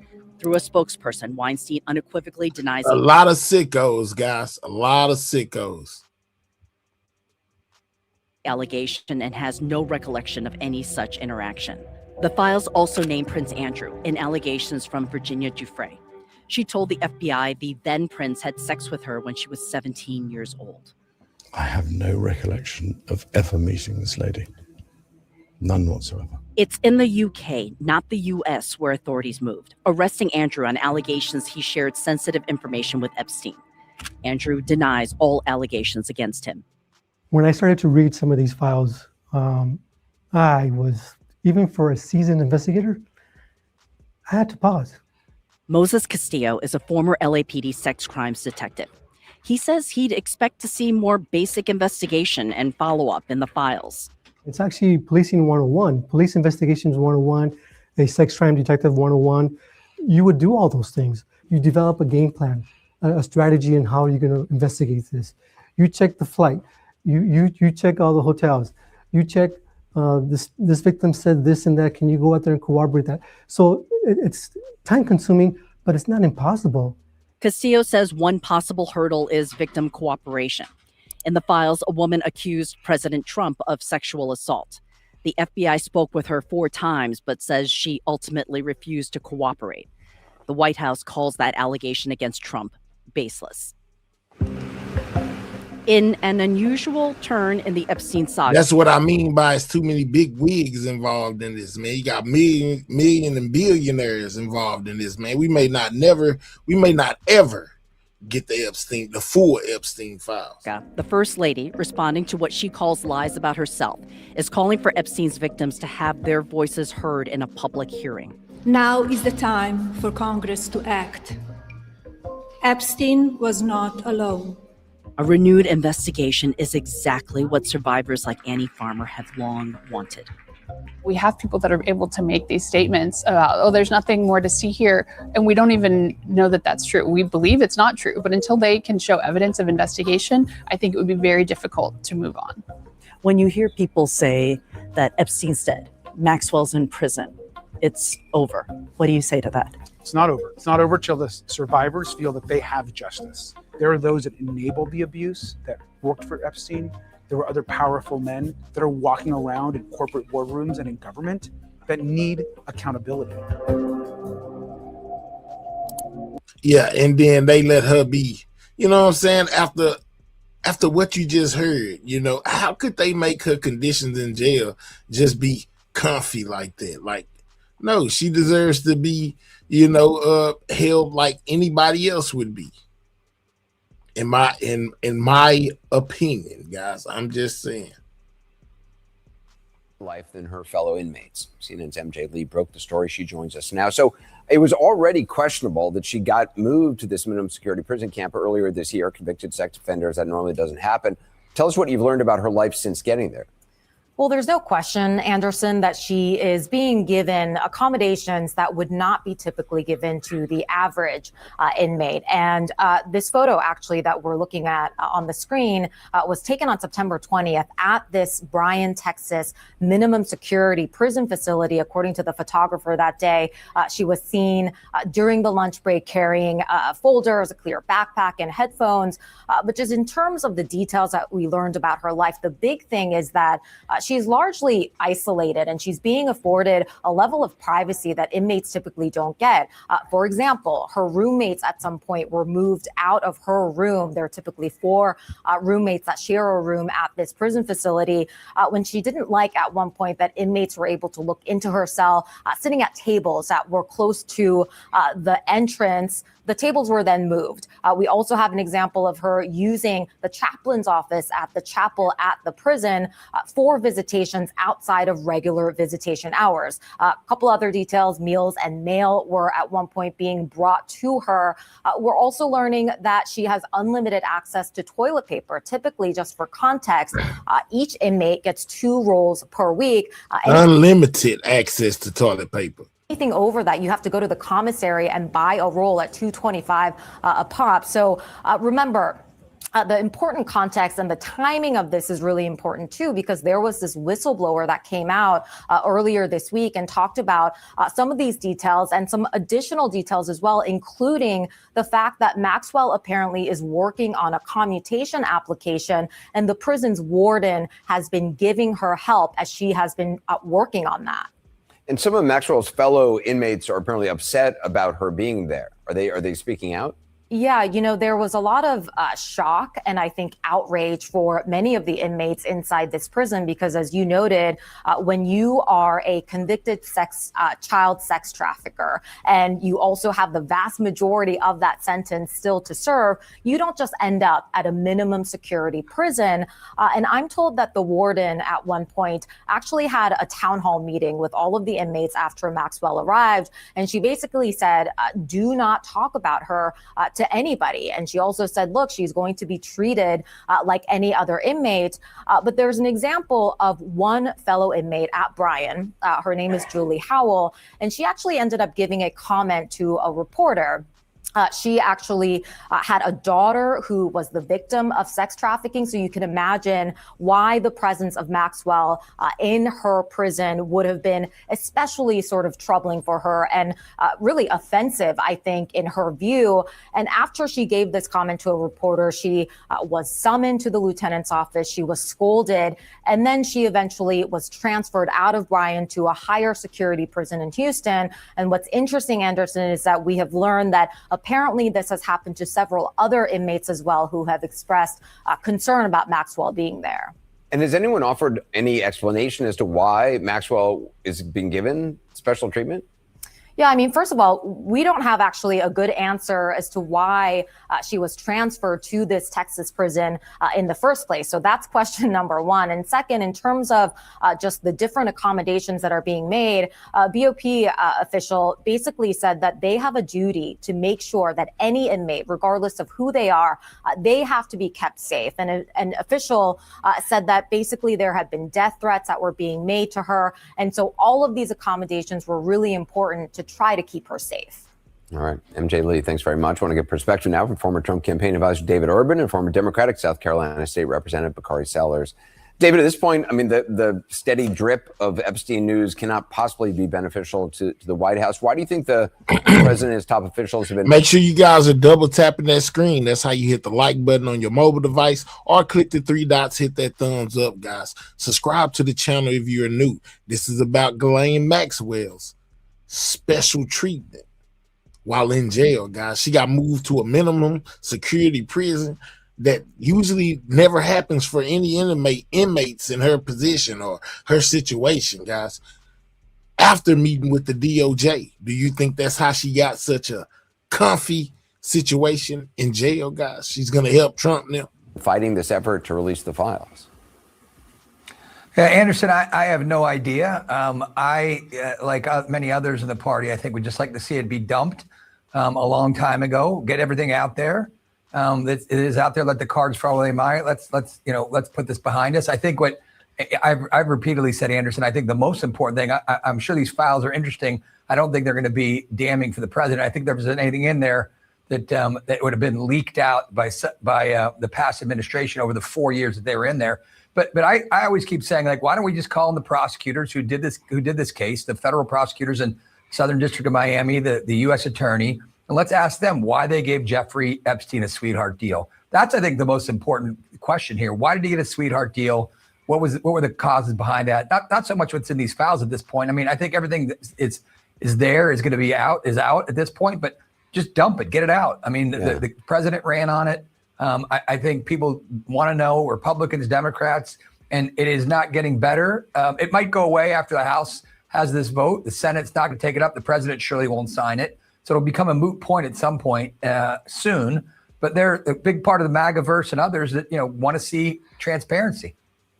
Bakari, I mean, it's interesting because David was talking about the prosecutors down in Florida. One of them had reportedly been prepared to have a multi-count, I mean, dozens of count indictment, but that was not taken up by the lead attorney, obviously, who has appeared before Congress. Do you see any alternative strategy the White House could adopt besides releasing the files? Obviously, I mean, if the president, if they did pass the Senate and it got as far as the president's desk, which, as David says, is highly unlikely, do you think the ramifications of him not releasing them would be great? So there is an alternative strategy. I think you just laid it out, which is just to kind of let time heal all. The problem is this is a bed that Donald Trump has made. I mean, he's been talking about the Epstein files since 2015. And I think that it becomes a little bit more complicated than what my good friend David Urban said when you're talking about just have the prosecutor who gave him the sweetheart deal come and testify in front of Congress, because now we have evidence that Ghislaine Maxwell is getting a sweetheart deal currently as she's sitting in federal prison, and she's in accommodations that are not necessarily deemed for those who are child sex offenders or child sex traffickers. And so it becomes a little bit more complicated than that. And we also know that she sat down with Todd Blanche for, I believe, 9 hours. And we know that the comments she gave Deputy Attorney General Blanche are diametrically opposed to the emails that came out. And so, yeah, I think that the only thing that you can do, people always say that sunshine is the best disinfectant. right now, there is a great deal of hesitancy, not just from the MAGA base, but everyone. And then you have other politics at play. I mean, you have people like Nancy Mace who signed on to the discharge petition, and she's running for governor of the state of South Carolina. Does that mean that somebody else, for example, gets that endorsement? So there's so many politics at play. But at the end of the day, one of the things that we know to be a fact is that Donald Trump palled around with the most notorious sex offender we have in the country. And he is reticent to giving the American public the full context of that relationship and Jeffrey Epstein's relationships with others. David, why wouldn't the president just, I mean, he's been asked multiple times about commuting Ghislaine Maxwell's sentence. Why wouldn't he just say, yeah, no, she's a convicted sex offender, or it's not something I would, I mean, he's talked about, I'll talk to the Justice Department. I don't know anything about it, which is what he often says. Hey, Anderson, I don't have an answer for you. I don't know. I dispute with what Bakari says. I listen, at the end of the day, when all this gets out there, I don't think Donald Trump's going to have any fingerprints anywhere on these documents. Obviously, I can't be certain. I've not reviewed 30,000 plus pages or whatever there is left remaining. But I would suspect that during the 4 years of the Biden administration, if there were some damning, Anderson, you and I and Bakari, we sat and watched Donald Trump be led into courtroom after courtroom by Democrats, in power, trying to take the guy down. If there was a kernel of something in there that could take Donald Trump down, it would have been leaked already many years ago. So I think they should dump it, get over it, move past it quickly, move on to things that people care about in America, like pocketbook issues, their inflation and jobs. And I think this administration would do well to get to that point and start talking about the things they're doing to make people's lives better. All right, David Urban, Corey Sellers, thank you. I invoke my Fifth Amendment right to silence. Ms. Maxwell. Hold on, that's when she didn't say nothing. So we got Ghislaine Maxwell, guys, getting real good treatment. Wow. Locked up. How she could have got a sweetheart deal is beyond me, but they most definitely said that Epstein got one as well, guys. Yeah, so we covered the entire situation with the hanta, guys.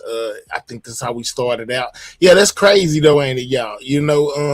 She's got a comfy ride in jail. It's just wild. The BS the Democrats would have done it already. Okay, evil prevails when good men do nothing. Listen, man, this is just a sick situation all the way around, though, guys. With all these wealthy people, involved in this, and then the cover up that's involved in this, it's just wild, man. I think that everybody who played a part in this entire situation with Epstein, man, what I'm saying, most definitely need to go to jail. If you played a part, you need to be locked up with the rest of them. I'm just saying, man, that's just sick. It's just sick, guys. It's just sick. Make sure you're double tapping that screen if you have not. That's how you hit the like button. Or you can click the 3 dots on the right hand side, guys, in that corner, and hit the thumbs up, man. Make sure you subscribe to the channel if you are new. This is Everything News, man. I bring you all the latest and breaking news. I hope you guys enjoyed the show. I'm usually in here, Mondays through Friday. Monday, Wednesday, and Fridays, from 9 a.m. to 11 a.m. So if this is your brand of entertainment, man, you like what you got here tonight, make sure you pull up on me. Maybe not today. I won't be going live at 9, but that's why you turn your notification bell on to all, so you don't miss me when I go live. That way, every time I press the button, you get a notification, and you know that I'm here. You know what I'm saying? I enjoyed y'all. What's up, Aztec? Straight up. But yeah, we do this type of thing, I do this type of thing. So like I said, if you enjoyed it, make sure that you subscribe to the channel, turn your notification bell on to all, so that you don't miss me whenever I go live over here, guys. I'm going to be bringing you whatever catches my attention. But tonight, if you're just getting here, feel free, if you subscribe, to go back. But we started out talking about Trump's visit to China, and how crucial it was, for the U.S., says Trump, and they had talks about Taiwan, in the situation going on with Iran, because that China is supposed to be backing Iran in the situation, the conflict that we have going on over there. Then we moved along to Epstein, guys, to where his brother, Mark, has came back out again to say, hey, man, my brother, did not write that note that's been floating around on the news. He said he compared it to 3 other, he had an expert compare it to 3 other notes that Jeffrey wrote. And he said they were inconsistent. It didn't match. It wasn't the same person. Now, keep in mind that the letter was found by an ex-police officer from New York that was locked up. It was basically was his cellie, cellies with Epstein. So that makes a lot of people suspicious right there with him being an ex-police officer, But anyway, his brother came out and said that the letter didn't match. But we also witnessed another one where I guess like the news, or they were talking to the experts, and they checked the letter and they said it matched. So I don't know. It's however you feel about it, right? It's however you feel about it. We talk about the Hanta situation, guys. We got words from a witness, who was basically on the boat, who is being held in Nebraska, guys. There's 18 of them over there in Nebraska right now, basically being treated for this Hanta situation. A lot of people say it's nothing to worry about. And then you got other people that say it's everything to worry about. They say this could be the next pandemic, going down in the US, guys. So most definitely something you want to keep your eye on, when it comes to things that are going on around us, guys. But yeah, man, shout out to y'all. I most definitely covered everything in my title. You know what I'm saying? I hope y'all enjoyed the show. Like I said, double tap that screen if you have not. That's how you hit the like button. And subscribe to the channel, man. Turn your notification bell on to all, so you don't miss me when I go live, politics, things of that nature, whatever catches my eye when it comes to that type of thing, serious matters that I feel are serious matters, we most definitely gonna talk about. We got to get back to talking about this immigration situation, and Tom Homan and where this thing is going right now. I predicted that it would be bad. I said that when they first said they were gonna do it, I told everybody, I was like, man, this is gonna be bad, guys. I don't see this going well. Now look at it. You see what I'm saying? So we're most definitely going to get back to more coverage on the immigration situation, the mass deportation situation, guys. Shout out to all of the old subscribers as well as my new subscribers. Shout out to all of my members. I most definitely appreciate y'all. Shout out to anybody that sent some gifts. I most definitely appreciate all donations to the channel. There's nothing too large and nothing too small. I appreciate it all. And I appreciate y'all. Shout out to my moderators for keeping this chat running smooth. I know sometimes it may get hectic over here with all these difference of opinions, but we welcome the opinions. So shout out to my moderators for keeping this chat rolling smooth, guys. Until I see y'all again, man, y'all make sure y'all be safe out there, and I'll catch y'all on the next one. Make sure you turn your notification bell on to all, guys. And with that, I'm gone.